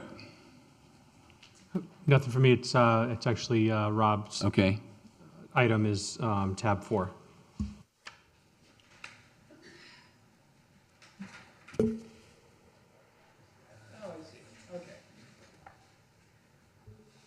Thank you, Attorney Quick. Appreciate that. Let me pull up my notes here real quick. One of the things I was asked to do was to evaluate a couple of sites and determine, what might be a possible path forward to return those to more productive use rather than sitting there idle as village land holdings. This conversation came about when we were purchasing or agreeing to purchase the Island Christian Church, and as we continue to build our portfolio of properties that we own and maintain, there was interest amongst council of, okay, how can we start actually doing something with the properties we have? One, there's a need, and it was recognized by council and by staff, to kind of look at all the holdings and come up with a plan for what to do with them in the long term. But in the near term, we had two specific ones. One was Island Silver and Spice, and the other was the Machado property. I did a little bit of research on both of those individual properties and found that there were some recommendations that were floating around in conversation, some of them documented, some of them not. But if you look at the parcels as individual sites, I think one of the things we may want to do, and this isn't in what material was presented to council in the agenda, but having a workshop ahead of making any kind of decision would be a very good idea, just to make sure that what has been said to date, and that's in either memorandums or resolutions or other kinds of documents that I've encountered discussing what might be the future of these two properties, that there's community consensus around doing that exact thing. Then, once we get community consensus, or at least an idea, a pulse of what people in the community think should be done with those sites, we can return to the conversation and begin to advance something like an RFQ that would solicit proposals from partners who would help us to do whatever we might envision on those sites. And I'll illustrate some of the disparate viewpoints on this. One of them was that we may want to make it just a public open space. There was even a concept of a recreational amenity, like a Ferris wheel or something, where people could see both the bay and the ocean. I wasn't going to attribute that to anybody. I don't know who pointed it. Okay, but so there's that kind of idea. When you look at the site, though, I mean, from a traditional planner's perspective, the Island Silver and Spice site kind of is very attractive for a mixed-use development. That is something like commercial on the bottom floor, which maintains the integrity of that commercial district and the look and feel of it, encourages foot traffic to some extent, with some workforce housing or affordable housing up on top. One could adopt some of the recommendations that were in a prior report that showed it as nothing but a green parking lot with, some landscaping and vehicle chargers. Maybe we can blend all those elements into a site that, promotes affordable housing, maintains our commitment and perhaps the financial feasibility of a project by incorporating a commercial element to it, and having vehicle charging and nice environmentally conscientious native landscaping on the lot. But we don't really know which path we have full support in doing, so a workshop would be a great first step, and we could even cover both of these lots in that same workshop. Part one, we look at Island Silver and Spice, we prepare a document that kind of paints the range of possibility within the constraints provided for by our land development regulations, and we do the same thing on the Machado lot. On the Machado lot, that's an interesting parcel. There was one suggestion advanced in the past, and I kind of thought that might be a good one, and it seemed consistent with our strategic goals that we have for affordable housing was, what if you were to unify those lots and use the total square footage of those lots to concentrate affordable housing units on the 2 lots that are least valuable from a conservation perspective. You conceivably could get more units on those 2 lots than if they were separate ones alone, and at the same time permanently protect the hammock that's located on a good portion of that property. So I think that's a really exciting site, and that opportunity is out there and maybe something we want to pursue. But then again, at the workshop, maybe something else will come up. But I think the first step really is workshop, followed by circling back to council with a report on what transpired, then taking the step of developing an RFQ that captures the various points of feedback we receive, and hopefully ending up in a place that the community supports, the council supports, and achieves a certain set of goals that are predefined before we issue an RFQ or begin work on even developing it. And that's my report. So I'm looking for council to say, yes, that sounds like a great idea. Let's have the workshop. And Yes, then that's a great proceed idea. from Let's there. have a workshop. Yep, all right. All right. Everybody in agreement? Yes. Okay, good. Mr. Kroll, thank you. Well done. All right, so we are going to move on then to the consent agenda, and Mr. Cole and John Quick to... Yep, we're under the consent portion of the agenda. These items are of routine nature, and council members have reviewed these items in advance and sought the advice of staff as they felt necessary. There'll be one vote on the consent items, which today are items 5 through 6, 8 through 12, 15 through 17. If anyone would like to pull an item from consent, he or she should state so now. As a reminder, tabs 7, 13, and 14 have already been pulled. I would like to talk about tab 6. So tab 6 will To also be breakwater. moved to general resolutions. Okay. All right, Henry? It's been brought to my observation, and I did not take the time to add this up, but I think it's pertinent to the consent agenda, definitely in the future, if not this evening. In the consent agenda, we have allocations representing 4.8 million. 4.8 million in the consent agenda. Now, a good percentage of that will be accepted, and away it goes. But there's no public input in the consent agenda to spend 4.8 million. And this has been going on for not just this one. Way back when, the three of us remember 3 million, which was spent without our approval. This goes on and on and on, has been going on for years. I just want to bring that to your attention, that there should be a cap of some kind to promote public comment when we spend that kind of money in the consent agenda. Well, it's good, bad, or indifferent. That's all I would like to say.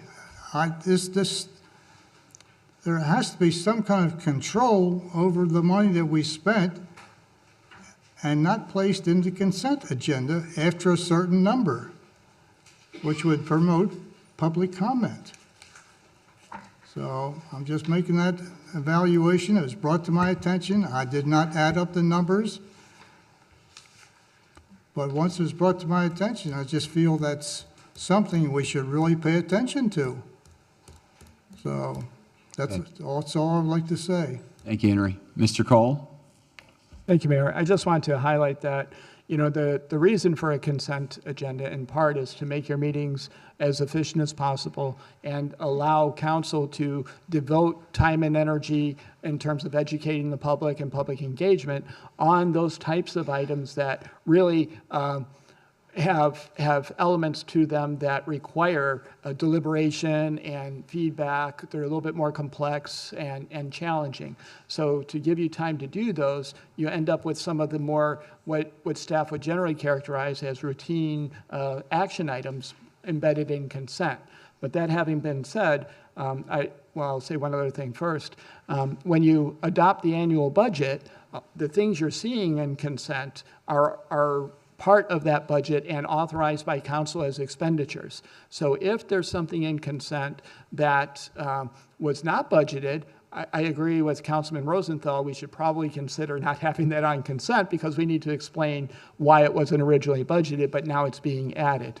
And we can also take into advisement, of course, that particularly large expenditures, and we don't have a number on that yet, but we can think about that as staff, we might pull off just so that people are, aware they're there, and if there's any questions, maybe they can have those questions advanced. But in general, a consent agenda is a good business practice and, again, allows time and energy to be focused on the more complex issues that people really want to talk about and dig into. So that's the rationale, but point noted, and I think we can do a little bit in that regard. All I'm asking is for your consideration, that's all. All right, thank you, Mr. Cole, for explaining that. Anybody else have anything they want to say on that issue, why we were there? Okay, all right. All righty then. All right, so, John, can you read which ones that we've pulled out to talk about then? Yeah, so the ones that have been pulled for just individual discussion are tab 6, 7, 13, and 14. Okay. And then as a reminder for the public during public comment on consent, if you are intending to speak on any of those 4 tabs, your discussion should be during the consideration of those 4 tabs. Okay, all right. So, John, we can go ahead and open public comment up, though, for the consent agenda, right? Yes. Okay, all right. Marnie, we have any speakers? Yes, Sue Miller. Okay.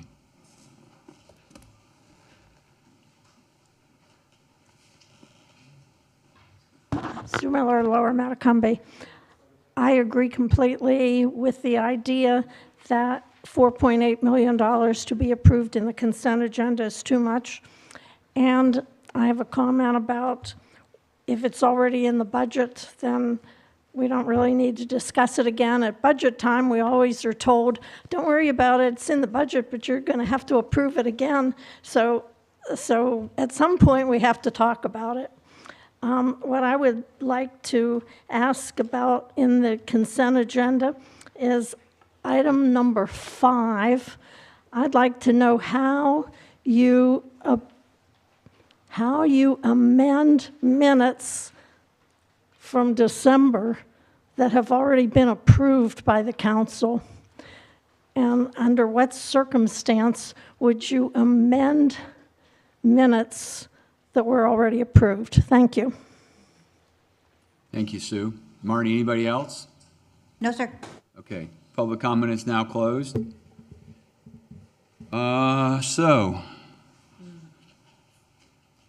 No, I was just going to Okay. say move for approval. Okay, all right. Do I hear a second? Yeah. Okay, so Marnie, we have a motion and a second. Would you call the roll, please? Councilmember Mark Gregg? Yes? Councilmember Elizabeth Jolin? Yes. Councilmember Henry Rosenthal? I'll say yes, but I just have a question with the previous person that spoke. There should be an answer from somebody I agree. addressing that person. I agree. It's a question for John Quick. Okay? Do you want me to, I mean, we're going through, If you want to. minutes can be, after? yeah, I would suggest it be done afterwards. Okay, Okay, I'll agree Okay. but we'll bring that up after this, please. all right, yeah. Thank you. Okay. Go ahead, Marnie, would you continue, please? Vice Mayor Sharon Mahoney? Yes. And Mayor Buddy Pinder? Yes. Motion passes 5-0. Okay, With- so Mr. Quick, between you or Mr. Cole, could you please explain what he's asking about? Yeah, with regard to the minutes, they can always be amended, obviously, by approval of council, unless it's just a simple Scrivener's error, like a comma, erroneous comma or something, to accurately reflect the discussion that actually took place. The minutes would not be amended to change what took place. It's just if there was an error in the previously approved minutes that did not accurately reflect what took place, then we would bring it back to council for council's approval so that the minutes are accurate as to what took place during the discussion. So that's what the amendment would be for. An amendment to minutes, like I said, could not be done to change anything that was previously done. Okay, thank you, Mr. Quick. Mr. Kroll, you have anything else you want to add? I don't have anything else to add unless there's further questions from council that need to be elaborated on. I don't have, Vice Mayor Mahoney? Councilwoman Jolin? Not really. I just don't, I mean, in this amended copy, I don't really see what was changed. It's not, doesn't seem to be highlighted unless I'm missing it. Maybe in the future, we could ask for the highlight of what was actually changed. I think there was a strike through, I think I remember seeing it. Let me That's correct. look for it. On the,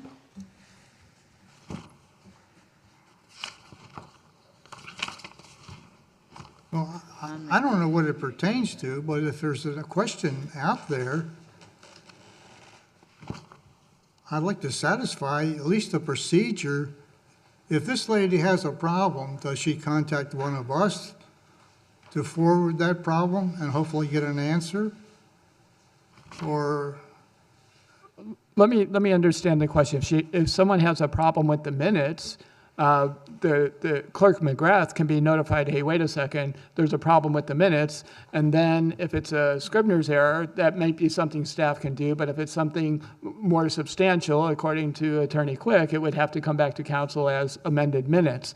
So procedurally, that's what would happen, is if there is an error discovered in the crafting of those minutes, then Clerk McGrath would advance a correction to reflect what actually transpired rather than what may have appeared in the minutes I'll refer to, as originally written. I see what it is now, and this was brought to me as well.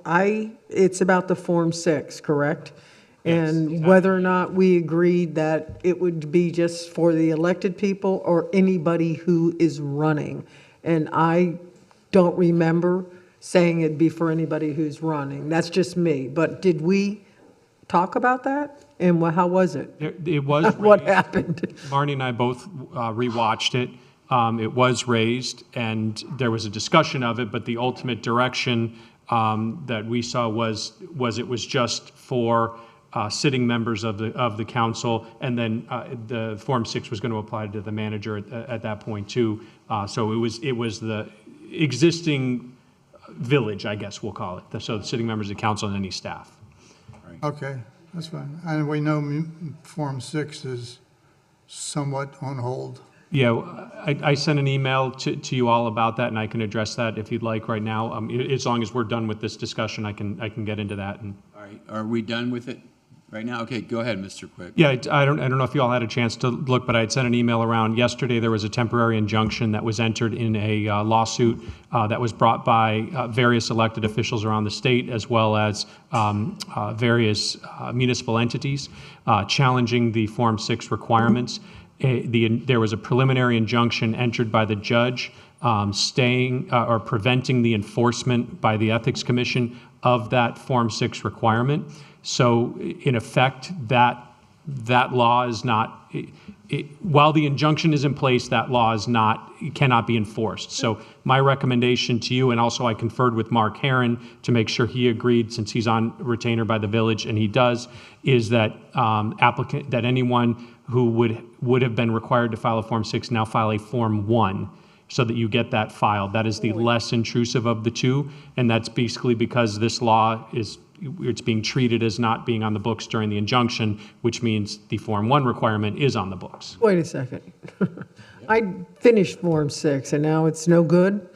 Well, actually, that would be a good basis. You could modify it, and if you've done the Form 6, you've done all the work for Form 1. It's far less work for Form 1. So there's no more deadline for Form 6, no more anything? Well, you would file the Form 1 by July 1st Instead of Form 6. instead of Form 6. So Mark Herron knows to do that, or do I need to?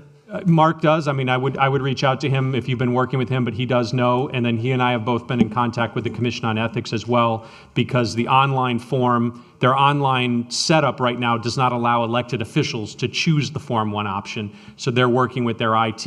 I imagine it'll be corrected in the next day or two. That way it allows for the online officials to select a form, or elected officials to select online for Form 1. Well, there's 10 hours of my life I won't get back.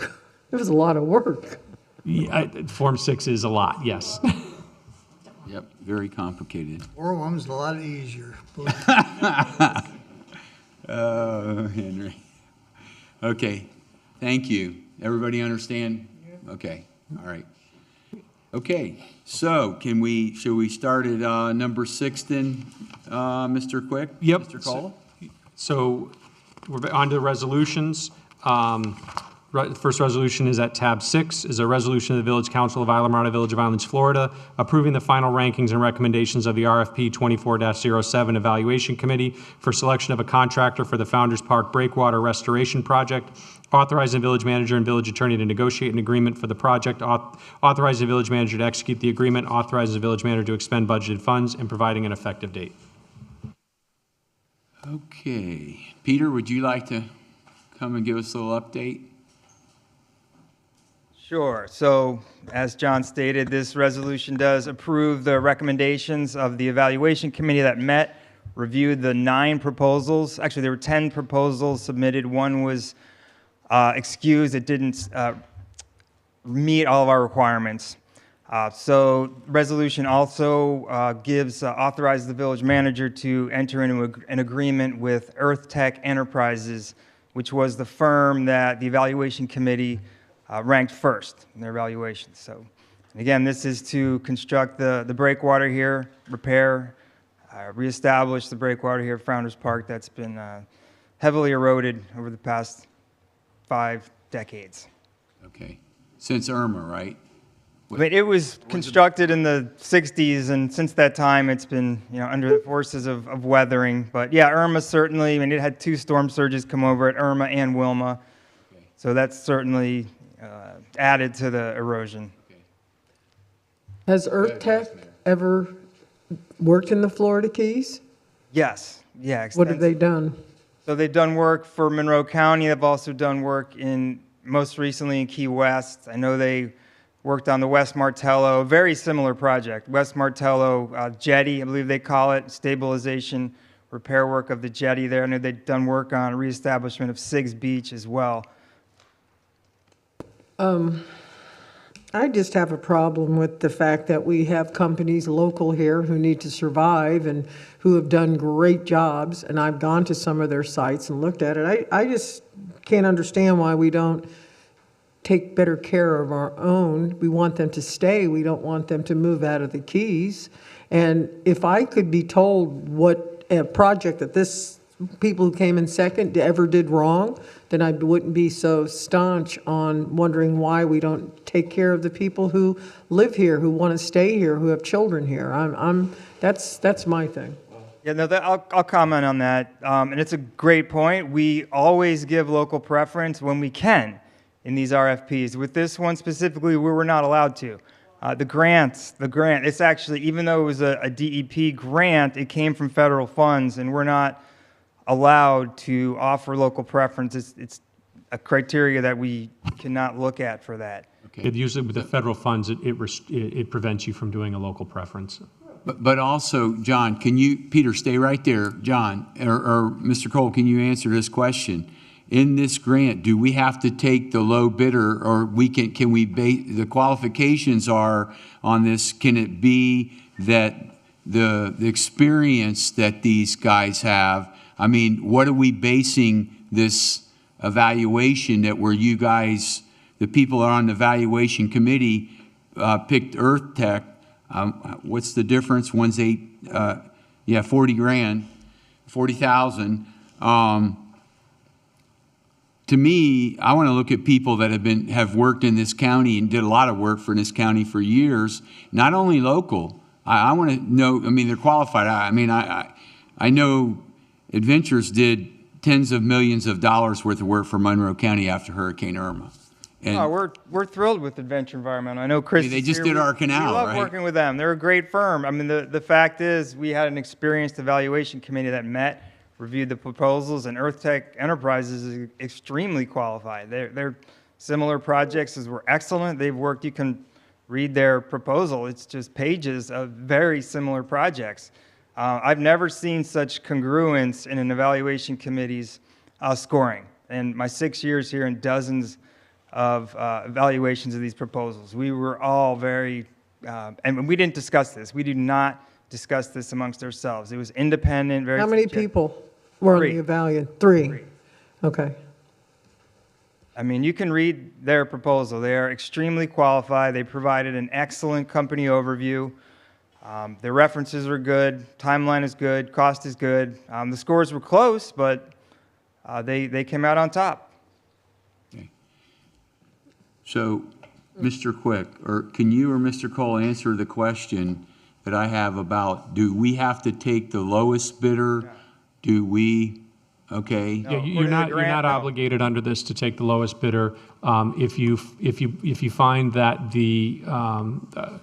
it sounds like we're talking about, well, there were two tied at number 2, so I heard about Adventure you mentioned, but if you find that there is another bidder that you believe has superior experience and has a superior proposal and would provide superior results, then certainly, the council could go with that.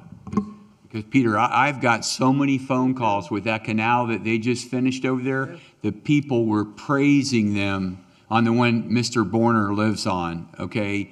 I mean, calling, saying thank you that you guys, that they're the company that did this canal, and they were very excited, so. Yeah, I agree. I mean, I just have a hard time, I just have a hard time taking somebody who has been here, done stuff, and saying, well, $40,000, we're going to go with this other company. That's just me. So, Okay. How do you feel? Henry, you or Mark have, and get. I'll just make, if it's up to me, I'll make a motion to accept. Okay. I just wanted to say that this is a little different than the canal project because this is our property. I know. This is the heartbeat of the village down there. I mean, probably the most valuable non-human asset that we have. So we got to get the best we can find. Well, I think we have the best locally. I do. Yeah, they've done, we learned about them with the last bid, the work that they've done here of those canal restoration projects, and we didn't get any complaints, so Not a one. that's hard to do. How do you feel? You know what, to be honest, I didn't look at this is not my area of expertise, so I didn't read the applications. I don't know. Okay. I didn't read the proposals, rather. I'm trusting the staff on this. It's just not my area of expertise. Okay. John, if we were to make a motion to accept Adventure Environmental, would we need to include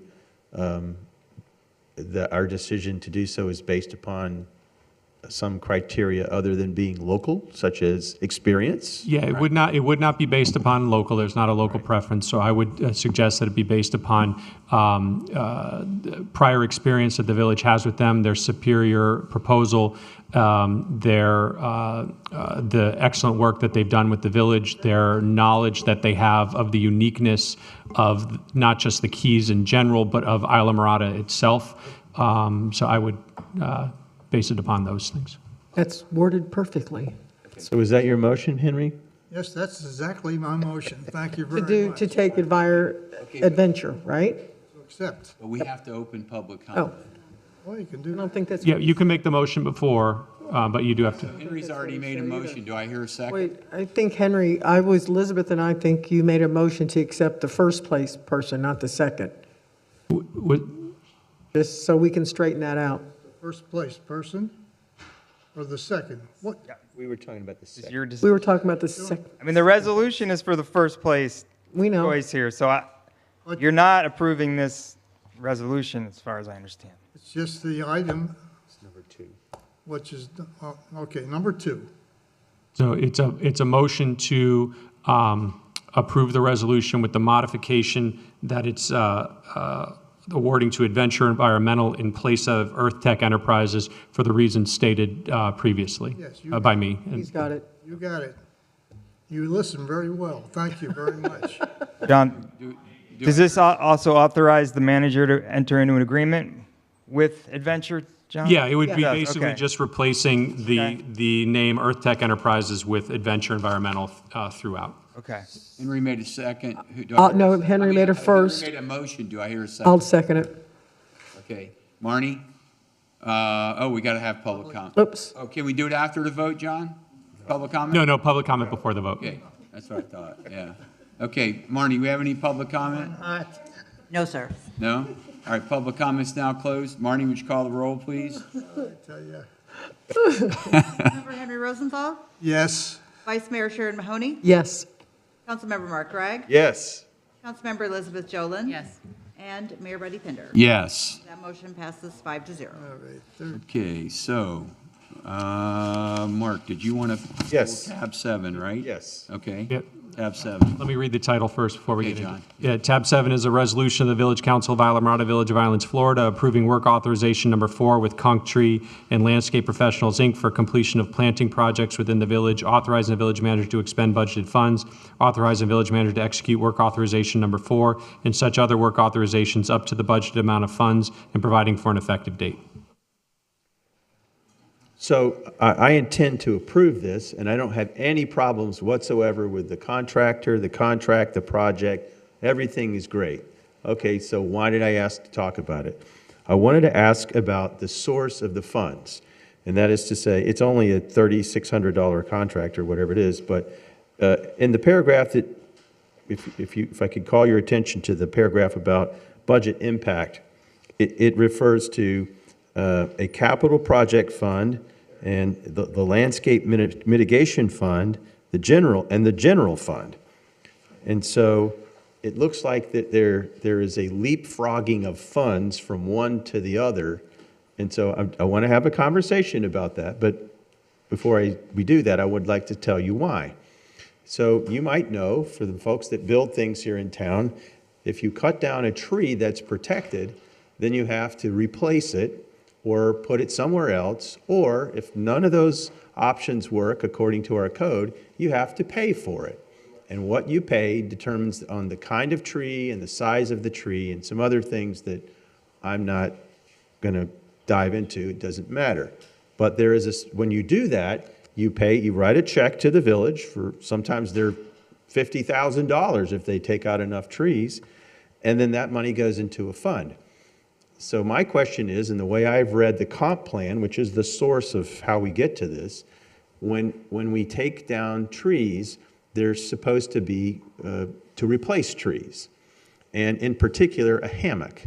And there is a provision in our code, and it's in the transplantation standards. It's section 30-1615, if anybody wants to go and read it and verify what I'm saying, but it's paragraph Q, and it recites the different things that you can do when you have to cut down a tree, but if none of those are acceptable, it says that it's the money, you have to pay the money into this fund, and it's to be used by the village, a government agency, or a conservation group to restore public lands so that there is no net loss of tropical hardwood hammock within the village. So what I'm getting at is, this is a little landscape project, and they are using native plants, cocoa plums in particular, terrific little shrub. But it seems as though that the source of the money is supposed to be used for restoring a hammock somewhere, because that's what was destroyed, I suppose, when the money was paid into the fund. Now, I'm not sure of that, and I wanted to ask Peter and the manager and whomever else has knowledge of these funds, but it just looks like the money went into one fund, it hopped into another one, and now it's in a third one. And I'd like to know how that happens. That's my question. Peter. Sure. Okay. So to answer your first part of that question, so we have utilized this landscape mitigation fund for projects like this, where we are taking out exotic plants and putting in native plants. I mean, is this a hammock we're trying to restore? No, but we are adding native landscaping where there previously wasn't. If that's a direction council doesn't think we should be going, we can just prioritize the planting of trees, which we also do quite a bit of as well. The budget part of it, I'm not an expert in finance, but we do it's accounted for in the capital project fund. That's where we place the funds in the budget, but the transfers are made out of the landscape mitigation fee as needed to cover these costs. But was the original source of the funds, the folks who paid that money, was it paid from clearing hammocks and taking down trees where we're supposed to be achieving no net loss of hammock? As far as I know, that was from the removal of trees. Okay. So I don't have a problem with going forward with this. I just think we should use some money. The money should come from another source in the general fund or something else, and the mitigation funds be left in that fund for that purpose, to restore a hammock and not to do beautiful native landscaping that's here.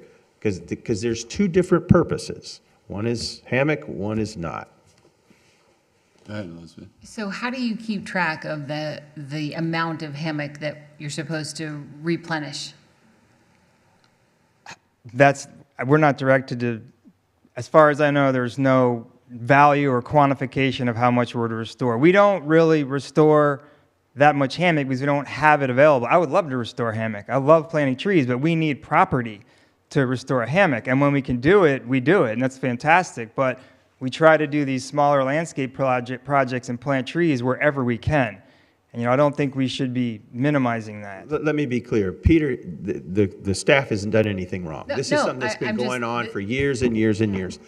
I'm I've never seen a resolution that authorizes that. The code is pretty clear what the money is supposed to be used for, but it's being used for a different purpose. And to me, that has a funny feel to it, like it's not right. Since you brought up the issue, how do you know if that fund is being filled with money that talks, the reason is to replace the hammock that you're destroying. Are we doing that?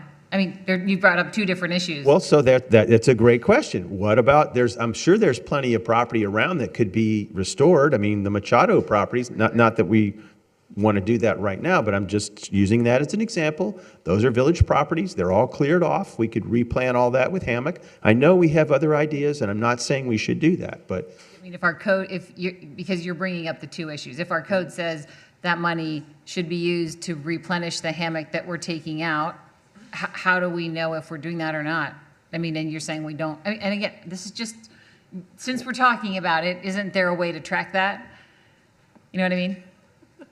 I think that's the problem, and that's the reason that we're using it for something else, because it's hard to do. But You fix that? the code says we're supposed to have no net loss of hammock. Yeah, I hear you. So before the money gets paid, we should figure all this stuff out so that we know where the money's going to go to compensate for the loss of the hammock that's getting destroyed. Hammock is lost before we can even. Well, there's a lot of it that's been lost, and I'll tell you that there's some properties that are on the BPAS list that, if they're awarded an allocation, will result in several $100,000 of money to go. One of them in particular is over $50,000.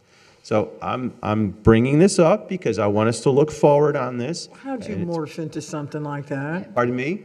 How'd you morph into the BPAS all of a sudden, again? Because that's where the money comes from. Well, yeah, I know, but to me, I think, like he said, we don't have a lot of hammock, you fixed up. To me, I think it's sort of silly to nitpick that like that. Well, that's what the code says. If the code's silly, I know, but we don't always follow the code now, do we?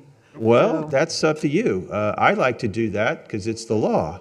One thing that we do know, just to clarify, is we know with very good precision how much hammock was lost in Alamorada. If you recall, we completed a study 2 years ago, a little over 2 years ago, where we documented the loss of hammock within the entire village using satellite and aerial imagery. So we know how much has been lost. So maybe we acquire some disturbed land and we restore it with these funds. I'm just suggesting there's other ways to use the money for its intended purpose, which is no net loss of hammock. Yeah, you can't argue with restoring hammock. It's pretty important. I think so. Can we let Mr. Cole speak, please?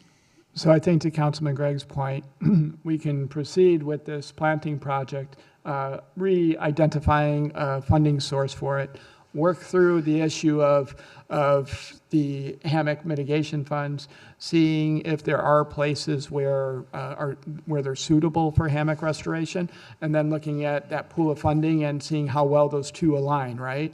How much more hammock can we restore? And if we can't use all of that money to restore hammock because of physical space limitations or land availability, and I'm not saying that's the case, but if that were the case, then yes, we could also look at amending the code to say, first priority, hammock restoration. Second priority is native plant restoration, to give other alternatives. And I'm not saying we're headed there because we haven't answered the question yet about whether there's suitable locations to restore hammocks. So, but changing the funding source gets us past the immediate need and it makes into that practical realm. good sense to do what we're doing with the money if there's no place else to spend it. And I'm not saying anyone did anything wrong, but there's nothing in the code that allows us to do that. That's the problem I have. Understood. So the way to get past that would be to change the funding source for this one and try to develop a path so that we can move from where we're at to a place that maybe increases hammock restoration and/or provides other alternatives within the construct of the code as maybe later modified or not. Yes. Yeah.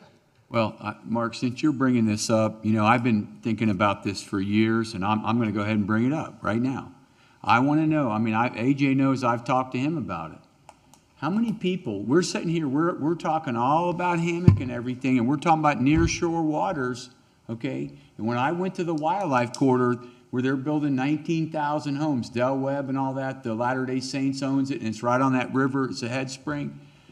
Several fishermen that used to be here that are there, I can't think of the one guy that's over in Naples now, and I brought up, what are you guys doing as far as, are you letting Roundup being sprayed? Because guess where it goes? Right in the water table. Same thing here, okay? I want to know why there's organic sprayers out there. We're sitting here talking about trees, hammock, and our quality, our environment, but what are we doing spraying stuff when the water table, if we drill a hole out here 16 inches in diameter, that you're going to watch that water go up and down with the tide, okay? And I know there's a lot of people in this town, I personally don't want anybody spraying Roundup in my yard, all right? And I just happen to be in Key West, and I asked the guy what he's spraying when little kids are walking there barefooted, and dogs and birds and everything else, and it was Roundup. Well, so I'd love to have another conversation. I'm saying that's what I'm saying. If we're having this conversation, let's do it. We need to. Okay. I'm on board. Let's put it on for January. A policy about the village. July. I'm sorry, July. Wrong year. Do you want us to put it on for July? I'll get it. We'll put it on there to talk. If you want to ban the village from spending money on Roundup for village property use, I'm all in favor of it. We don't use Roundup. We'll talk about it later next month. Yeah. But AJ told me we don't use Roundup, so. Something that's not an endocrine disruptor or whatever that stuff is, it's nasty. Yeah. Ask Monsanto. Let's talk about it. Let's move on. Well, we'll see it in July. Okay. So can I ask you how much money is in the landscape mitigation I fund? think there's, the last time I looked, 700,000, somewhere around 700,000. See what I'm telling you? It's going to be $1 million pretty soon. So you could even, you could even buy land and, can you buy land with it? Yeah. Well, if we amend the code, maybe we can. I don't know. Let's think about it. That's what I'm saying. Think about what we can do with that. Since things move so soon. Hey, Peter, did I ask you at the art thing the other night about it? Because you know what, the people, I don't know if most people don't know, but the cocoa plums, they're very good to eat. In Bahamas, they sell them. But cocoa plums are very good. So I told Peter, they're ripe up there in front of Seabreeze, and I picked them, but I want to make sure that nobody's spraying chemicals that go in that fruit and then you eat it. You don't know. And anyways, and I actually got a phone call that night from Dr. Megan Davis, who bred Strombus gigas, and I'm rabbit trailing here a little bit, but I asked her about it, and she said, man, Roundup should be prohibited. Here's a lady that's first person to ever breed Strombus gigas in captivity. And she's a PhD, and Peter knows her, and Peter's fiance knows her. But I had that conversation with Peter. So anyways, sorry, but when you brought that up, Mark, made me start thinking. I'm glad you did, because this is the kind of stuff we need to talk about. AJ, go ahead. I also want to make note that that 700,000+ that we do have in the mitigation fund. Those funds are earmarked for that, but they are a use or lose. If those funds keep building up and we don't spend those funds, we are required to reimburse the people that have paid them off. So why aren't we spending that money? Why aren't we? We are spending that. from our direction that we had, and we looked at it when I first started here 8 years ago, that to use those funds, part of that was public land, right-of-way, and other areas. And that's what we've been doing, all of our plantings and parks, the right-of-way, everything else. But we're not regaining the hammock that we're losing when they clear the land. So Mark, AJ, help me understand. The trees in front of Seabreeze, the trees that I saw Peter marking out here in the right-of-way, those are native trees. Those are hammock trees. Correct. That have been planted in the right-of-way. Correct. That y'all just did. Hammock, it's one tree standing alone. No, I understand. Well, I mean, they're trying to do the right thing. I'm not having any bad criticism, nothing. They're doing a great job with that. I'm just saying that the funds should be used for their intended purpose that's stated in the code, and the person that paid them expected that. We're playing a little shell game here, and there's no authorization to do it. If we want to authorize it, that's fine. We need to play by the rules and not make them up for convenience, which is what we did, and it was a practical good idea. I'm not beating anybody up. I think that the principle was to not lose hammock, and we've got 700 grand. I think we can find places that need hammock that can take the trees.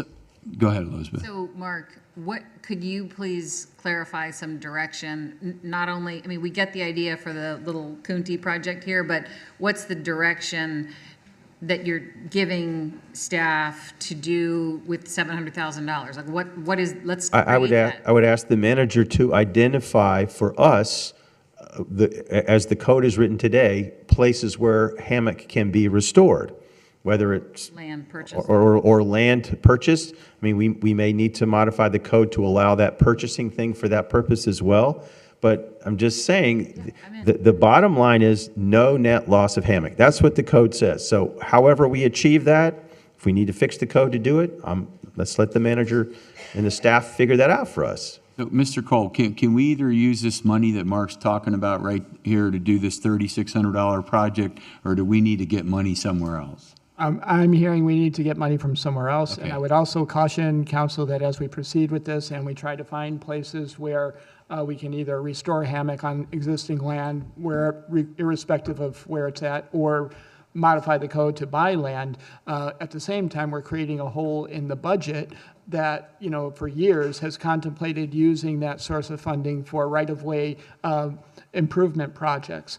So if council direction is, let's begin using it to restore hammock and only hammock, then we will also be incurring new costs that were budgeted under a different line with no source to fund them. So any public right-of-way plantings or improvements would all, not just the one that we're talking about tonight, would all need to come from a different funding source, which is not currently budgeted. So each of those projects now becomes unfunded, and we'd have to find money to make them happen if we really want them to happen, or put all of the right-of-way landscaping improvements on hold pending the next budget cycle where we can actually budget for them, because we've taken a line item and discontinued its intended use. You're impaled on the horns of a dilemma, because the code requires no net loss of hammock, and then you need to do all these projects with me just closing the door to the account. So maybe you can report back to us in July with your great creativity at work and figure this out for us. I bet Pete could figure something out. He's Mr. Hammock. We can talk about it and see what we can come back with by July. I'm not sure if we'll have the answer, because a lot of things we want by July. And, we may have a capacity constraint that we have to deal with. But suffice it to say, I hear the direction of council, and we will examine that. And if we bring back other landscaping projects similar to the one that's on tonight's agenda, we'll certainly have thought about where the money's coming from before we bring it to you for review and approval. And we'll go from there. Well, I know we have to have public comment, but I'd make a motion to approve this with the modification that the source of the funds come from somewhere other than the hammock mitigation fund. Okay. Yeah, I'll second it. Okay, so Marnie, we have any public comment on this tab? I don't believe so, but let me check soon. No, we do not. John? What's that? Okay, all right. That's true. Can Ms. Miller speak? Yeah, I mean, it's your call. I mean, Yeah, under our okay, code. go ahead, Sue.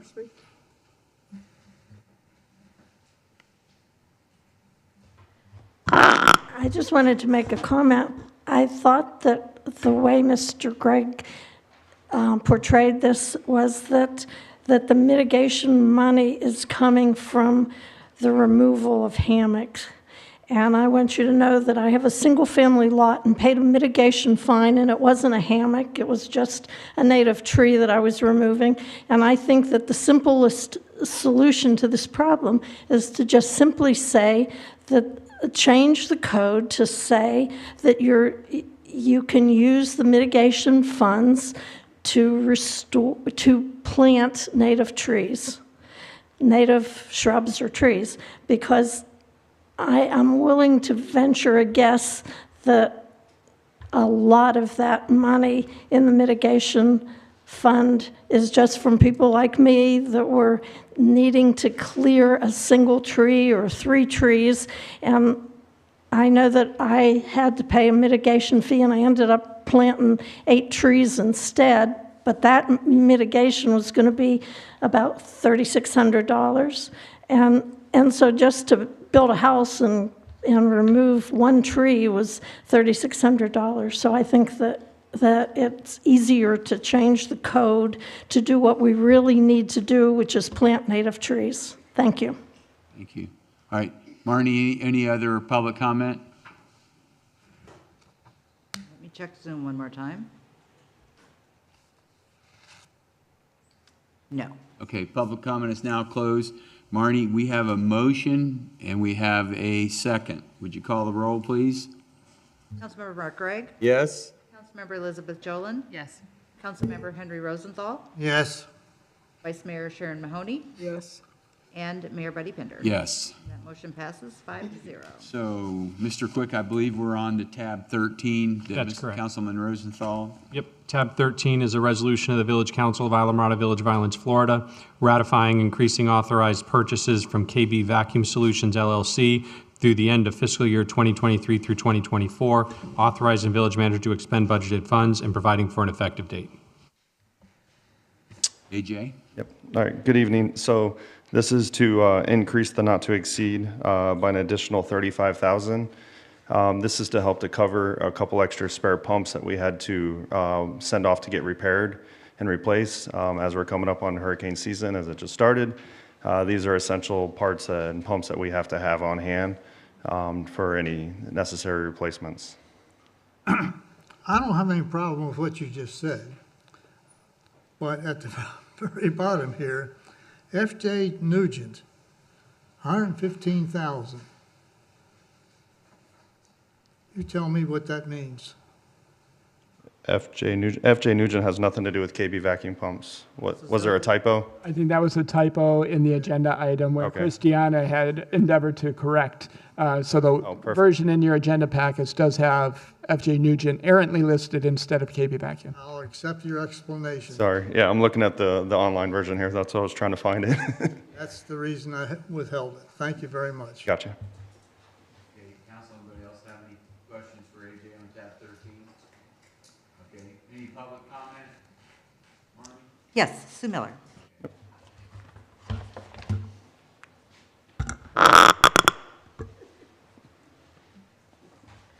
Sue Miller, Lower Matacumbe. I guess you see me every time there's something in the agenda changing wastewater. And I notice that every time when it talks about the budget impact, every time, I think there's been 5, 6, or 7 changes to wastewater budget. And it always says that according to the budget, we have wastewater enterprise fund for $350,000 and maintenance for $510,000. And then you're increasing the expenditure in the item. You're getting approval to increase the expenditure and saying it's going to come out of those funds.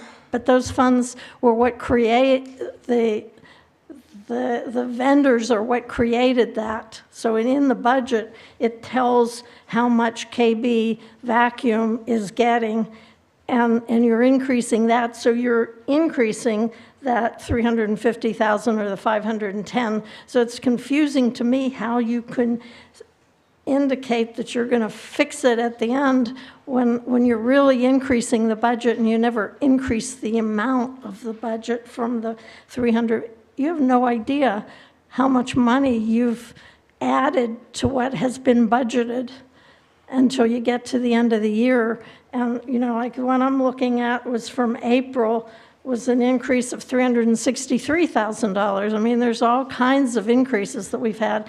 And I just think that instead of saying, well, we'll do it at the end of the year, you should have a tally of how much you've already increased it. And it seems to me it's all an indication that we need to get a better handle on wastewater issues. Thank you. Thank you. Marty, anybody else? One more check on Zoom. No, sir. Okay, public comment is now closed. Council, any further discussion, or do I hear a motion? I'll make the motion since I pulled it, so. Okay. Motion to approve? To approve, yes. Do I hear a second? Second. Okay. Marty, we have a motion and a second. Call the roll, please. Councilmember Henry Rosenthal. Yes. Councilmember Mark Gregg. Yes. Councilmember Elizabeth Jolin. Yes. Vice Mayor Sharon Mahoney. Yes. And Mayor Buddy Pinder. Yes. That motion passes 5-0. Mr. Quick, tab 14. Yep. Tab 14 is a resolution of the Village Council of Islamorada Village of Islands, Florida, approving a second amendment to the Continuing Services Agreement and a second amendment to Work Authorization Number 2 between CHA Consulting, Inc. and Islamorada Village of Islands for design and construction engineering services for projects at the North Plantation Key Pump Station, authorizing village officials to implement the terms and conditions of the amendments, authorizing village manager to expend budgeted funds, authorizing village manager to execute the amendments, and providing for an effective date. AJ? All right, good evening. So this is an amendment to the work authorization with CHA. CHA is our engineer of record for the MPK booster station upgrades at the transfer station there. The project has been getting extended out in delay as we have conversations with Key Largo. We're not actually increasing any budgeted funds or anything of that nature. It's just to extend it to this fiscal year and actually extending it into the next fiscal year as well, so we can hopefully move forward and complete this project. Council, anybody have any questions for AJ? I do. Okay.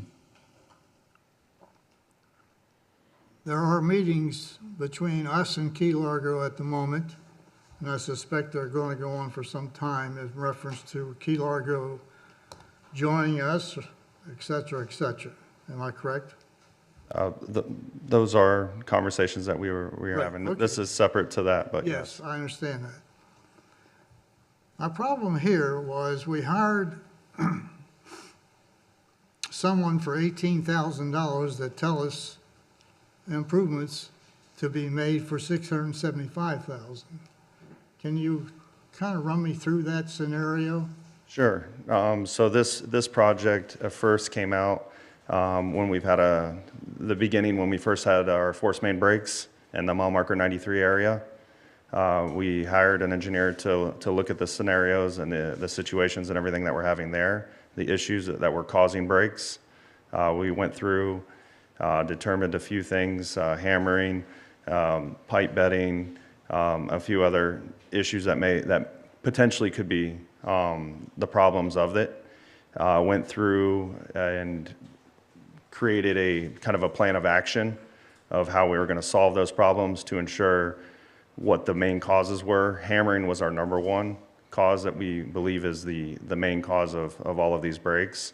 Until we can get and convert the wet well system that we currently have into an inline booster station. Once that project is complete, we believe that's going to solve the main issues for those breaks.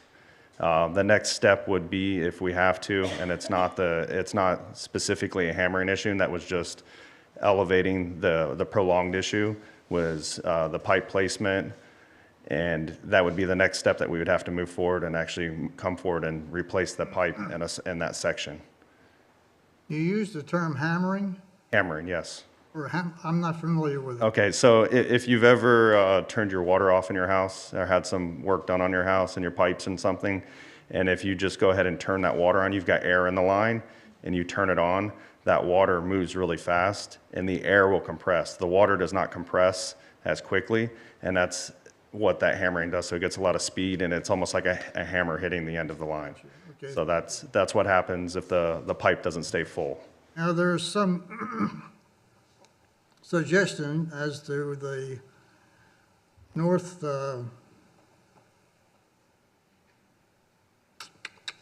NPK, help me. Yep, the transfer station there? Yes. Yes. And you're giving some consideration to a booster pump station, an inline booster pump station. Correct. Bring me up to speed on that, please. On how we believe that's going to solve the issues? Yes.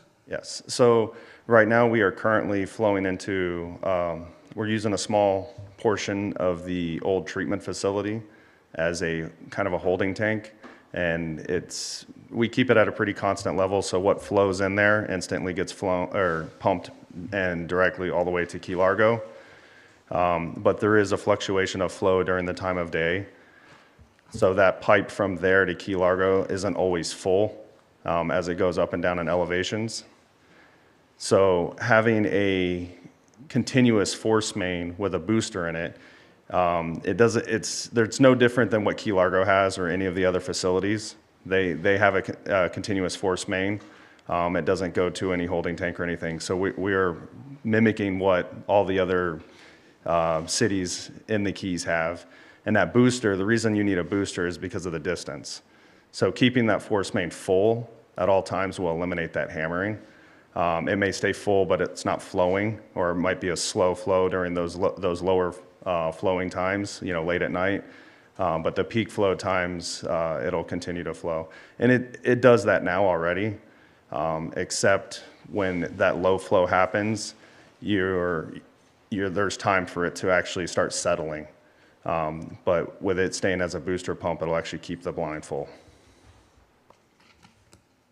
Hopefully I didn't lose you there. I'll say thank you. Council, anybody else have any questions for AJ? Okay, all right. Thank you, AJ. Marnie, is there any public comment on this? Yes, Sue Miller. Okay.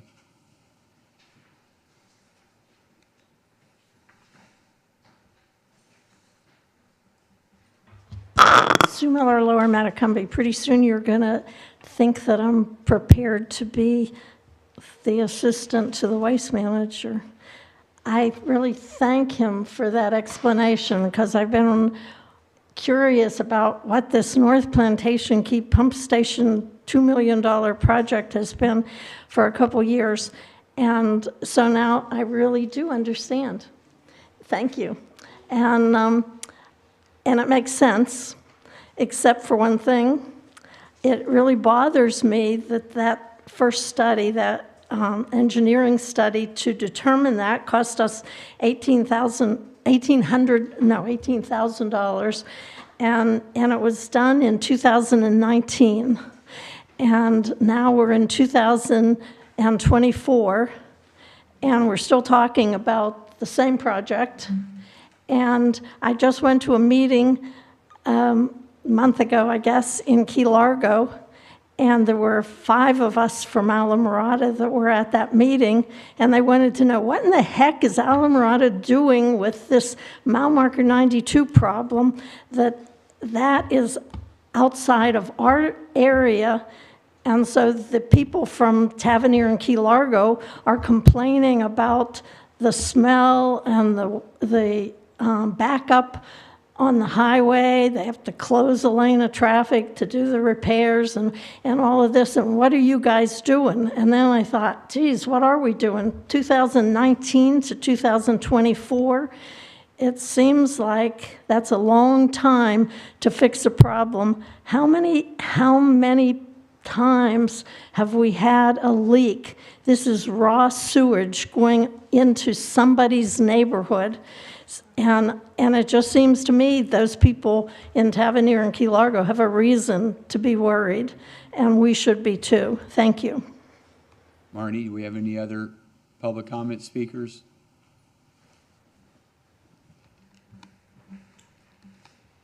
Okay, public comment is now closed. Council, any further discussion, or do I hear a motion? I'll move it. Okay, Henry made a motion. Do I hear a second? Second. All right, we got a motion and a second. Please call the roll. Councilmember Henry Rosenthal, Yes. Councilmember Mark Gregg, Yes. Councilmember Elizabeth Jolin, Yes. Vice Mayor Sharon Mahoney, Yes. and Mayor Buddy Pinder. Yes. Motion passes 5-0. Okay, Council, do we want to take a break? And we have 3 more tabs? Okay, we want to move on? Okay, all right. All right, so we now move to tab 18, I believe, Mr. Quick?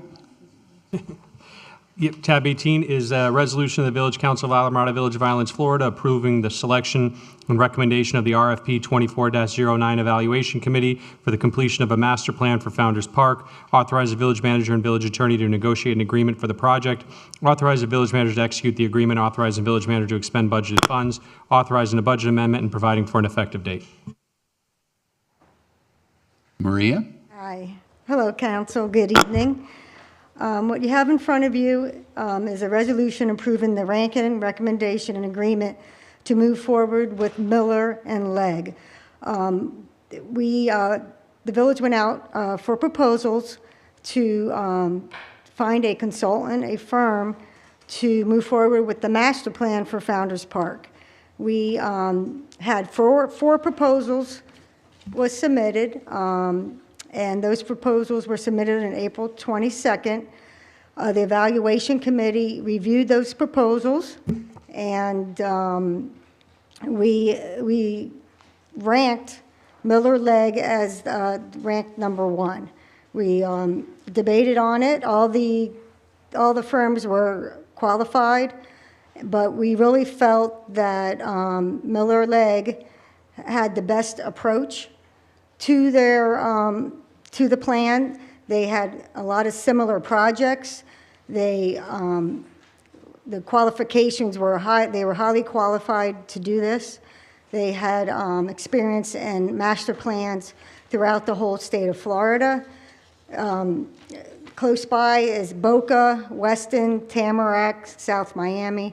So we really felt that this company would do the best job for us. And they are here tonight to answer any questions about the master plan. If you have any questions, I'm here to help, and also our representatives. And if you want them to come up, we have Michael Kroll, who's the president, and also Jack Carty, who is the senior recreation planner. Okay. Thank you, Maria. Council, any questions for Maria? No? All right. Well, I have a question. Go ahead. So can you just, or maybe you or your representatives, just give me 2 seconds worth of your thoughts on pickleball? And there's only really one answer here. Just kidding. Well, maybe I'm I just can kidding. answer it. Totally. I don't know. But go ahead.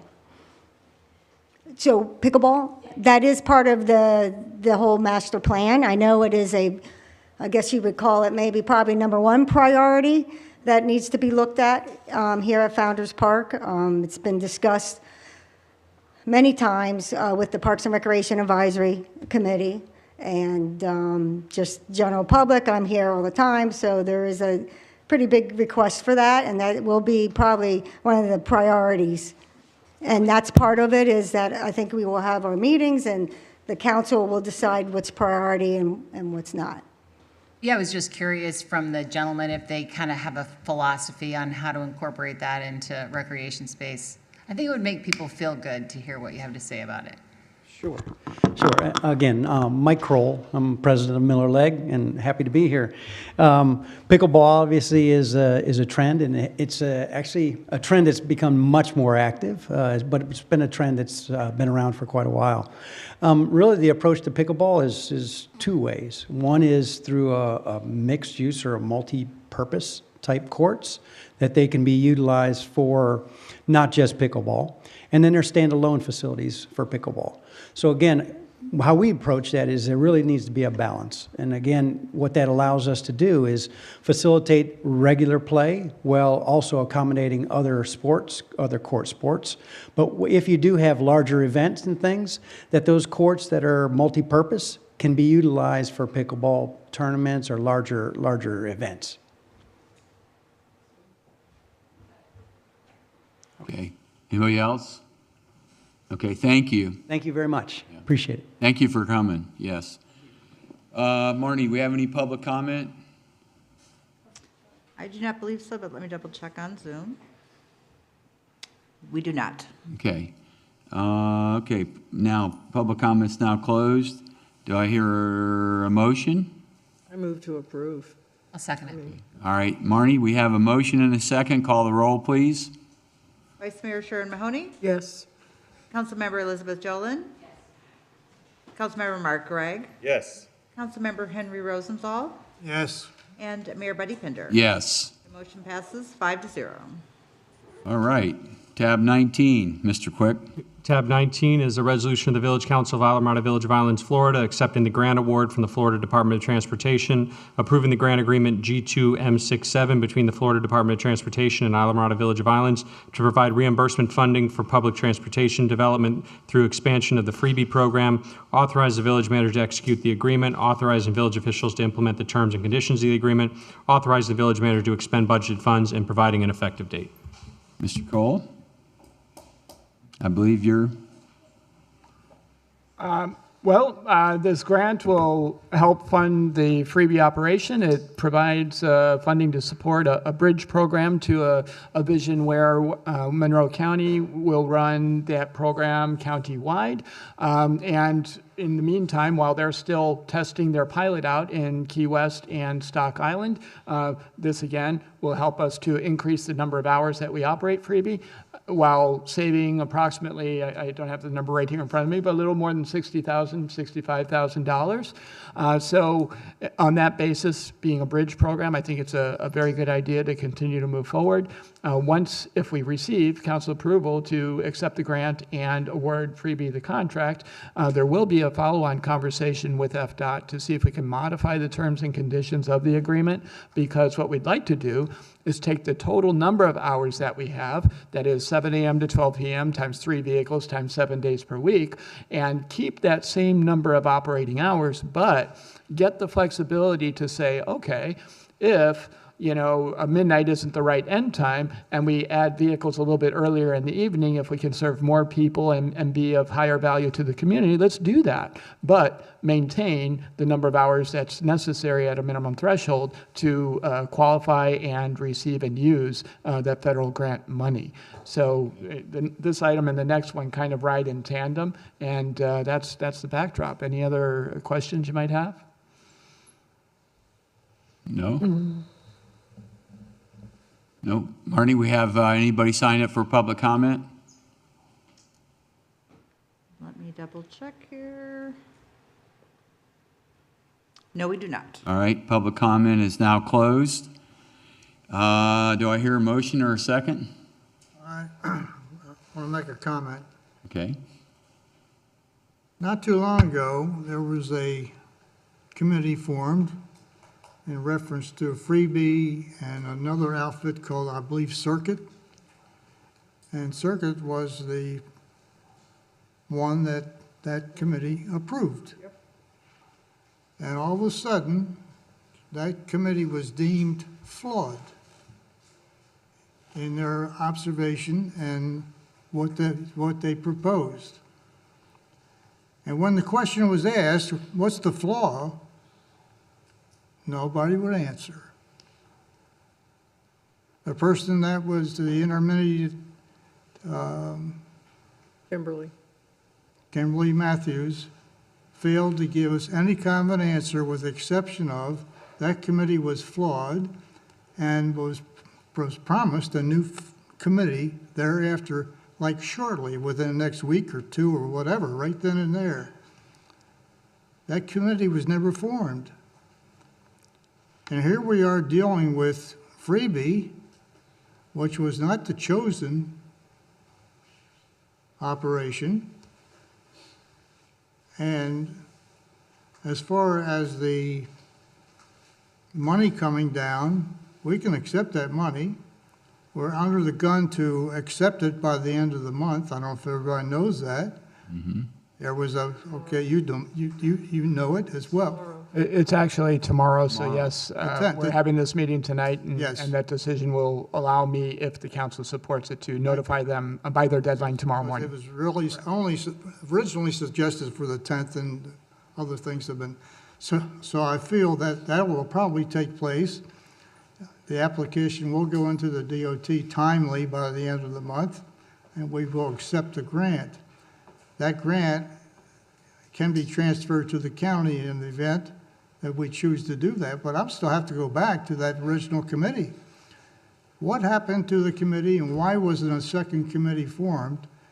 And I believe we should form that second committee.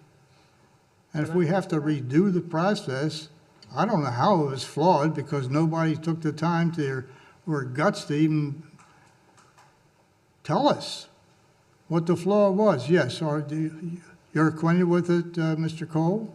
Not thoroughly. I'm familiar enough to say that, in my understanding, I was briefed and advised that there was a procedural fatal flaw in how that procurement exercise and rating was conducted, resulting in it not being a defensible decision that was made at that time.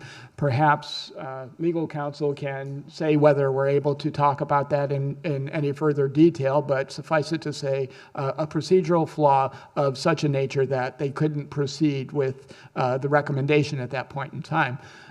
As I also understand, the decision was then made, instead of ceasing freebie, to continue it under the existing terms and conditions of the agreement.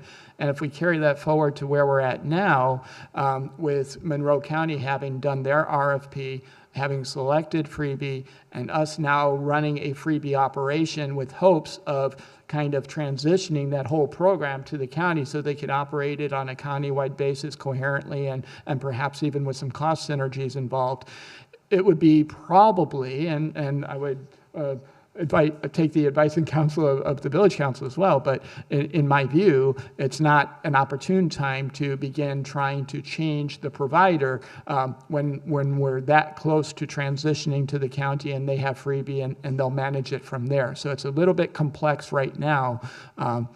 All your commentary heard and understood, timing right now to do that would not be advisable for the reasons that we've talked about. And if you'd like further details on what happened with the fatal flaw and the last time that they did this under interim manager Matthews, I don't know, John, if you have anything to add that could flesh that out in greater detail. Yeah, I mean, I'm trying to remember what the specifics were, but there was a procedural flaw in terms of, as I recall it, there were two members of the committee where there was an issue with the rankings, and that one of them, I believe, had on their own determined that there was one was non-responsive, whereas others were ranking them, so it skewed the numbers, and I can't remember what the other issue was with one of the members. I don't recall what it was. In terms of why the committee was not reformed, I'm not sure about that. I wasn't conferred on that, but that was within the manager's discretion to reform the committee. But to Councilmember Rosenthal's point, I do recall that discussion that the committee was going to be reformed. But in terms of why, I'm not sure why it was not reformed. I'll give you my remaining time, Sharon. I guess I'm the one who started the freebie thing. And the only reason I did it was to save the taxpayers money. I have nothing personally against freebie, even though they, I guess, aren't my biggest fan. But I had a gentleman in this community who did a lot of homework and is very upset with the village, the way the whole thing was handled. And frankly, I don't blame him. They were not told the right rules by our staff, and that we should be transparent enough to tell the truth, for goodness sakes. And after they voted and weren't told the correct way to do things, they re-voted, but that was what made it illegal, was you're not allowed to re-vote. But yet they were never given the right rules. So I agree with Henry, the whole thing has just been unbelievable. And we did pick Circuit over Freebie. Not we, but they did, but me too. And when Richard Clark came into the situation, and we spent a lot of time together, Robert knows that, and we have no business in transportation and no business in wastewater. I'm sorry, we're not big enough to be dabbling in those two things. And transportation, the county is going to take over, and the county agrees. Richard Clark agrees with me that there has to be, and I know people had a heart attack when I said $2, but that's what he's going to do. So I agreed to say, okay, I'll step back, let Freebie do this. They're going to start in July in Key West, and they're going to charge $2. The deal I made with Robert Colden, stay quiet on this and not make any more waves, is because we're going to revisit this in September. Is that what we discussed? And we're going to start charging what the Freebie is charging in Key West to see how it works. If it goes smooth for them, that's the next thing we're going to do. And hopefully within 6 months, 9 months, Richard Clark will take over this and it'll be out of our hands. Did I do that right? I think you have a good synopsis of the yes. of the path forward. The charge, of course, would be something that we'd have to talk with Freebie about. But the way that came about is through conversations with Mr. Clark, and he said, yes, it would be very helpful if our program would mirror their program after they've had opportunity to test any potential flaws with how they're collecting the money, how they're charging it, the amount. So let them learn from that experience. And he projected 3 months for that learning curve. And then at the end of that 3 months, assuming everything's working great and we're trying to prepare to transition to one unified system, it would make sense to also try to charge a fee so that we can transition it off to them, and riders would already become acclimated to the same fee that Freebie's already charging. But that would be a team effort with Islamorada, Monroe County, and Freebie all being on the same page at that 90-day plus or minus point based on actual real test environment experience for Monroe County and Freebie out there in Key West, and making any adjustments before we implement the that it works correctly for them. And I just want to point out, Vice Mayor Mahoney, thank you for refreshing my recollection. That's what had happened. No problem. And the issue was that that was the second vote at the same time, and that's what it was. And then in terms of the members, I mean, we all, or I know I spoke with virtually all of them, and yeah, they did express some displeasure, and I understood that, and I think we're all grateful for their Let's thank them, though, because they put in a lot of time, a lot of hours. It's not like I didn't, I thought it was wrong how everything came out, but in the long run, this is what we need to turn this over to Monroe County. If it works in 3 months, we're going to pick up the same thing, and then hopefully Richard Clark will come in and carry it out of here so we don't deal with it anymore at all, and he'll oversee everything. Yeah, so that's what we're hoping will happen. So. Yeah, and I think we all express and still do thank the volunteers of that committee, because they put in volunteer time for that, and that was a lot of time, as Vice Mayor Mahoney said. Marnie, do we have any public comments signed up for this? I do not believe so. Let me double check. No. Okay, no. All right, then public comment is now closed. Do I hear a motion in a second? I'll move to approve it, the grant. Okay. All right, Marnie, we have a motion and a second. Please call the roll. Okay, Vice Mayor Sharon Mahoney. Yes. Councilmember Henry Rosenthal. Yes. Councilmember Mark Gregg. Yes. Councilmember Elizabeth Jolin. And Mayor Buddy Pinder. Yes. The motion passes 5-0. Okay, so we got this. This is the same thing, right, Mr. Kolb? It's 20. Yep, last resolution, but a companion one. Yeah, this is the actual agreement with Freebie. The first was accepting the grant. The second one is the agreement with Freebie to pursue the program as we discussed. I'll read the title quickly. Resolution of the Village Council of Isla Mirada, Village of Islands, Florida, approving execution of an agreement with Be Free LLC, doing business as Freebie with extended service hours, authorizing village officials to implement the terms and conditions of the agreement, authorizing the village manager to expend budgeted funds, authorizing the village manager to execute the agreement, providing for a waiver of competitive bidding, and providing an effective date. Okay, thank you, Mr. Quick. Marnie, do we have any public comment on this tab? No, we do not. Okay, public comment is now closed. Council, any? I want to say one thing, and trust me, I'm done, I'm over this, but I would like for us, and Mr. Cole, you'll be in touch with how it's going with Richard, and I will too, about how it's going in Key West. And I would like, if, let's just say September is our targeted to start charging, I would think we need to get it out there sooner than later so we don't have people freaking out, over now you're going to be charged starting September something. Yeah, I think that is something we can talk with Richard and make sure we're all on the same page for timing and that they're still stuck on the same number and all of those things before we get it out there. But we can begin at least, as of right now, we're already doing it live on TV, letting people know that we're anticipating a charge coming up. So that's the first, drop in the bucket, and those ripples are already out there. And then we'll refine them as that September date approaches and finalize it and move forward. I already made the ripples, so yeah. Do I hear a motion? Can I assume that the funding will be under the control of the county? The funding that we're approving today is not under the control of the county. That's under our local control until we transition the entire program to the county, at which I point understand that. we shuttle everything off. At that particular time. Yes. Right. We're done with Freebie. Once the county says we're ready and they assume that responsibility for the program. I agree with it. Anything we can push forward to somebody else, I'm very much in favor of, so. Thank you. And one last thing. Do we have a way of telling how many people viewed this meeting this evening? We do not. Is it very difficult if I were to ask you?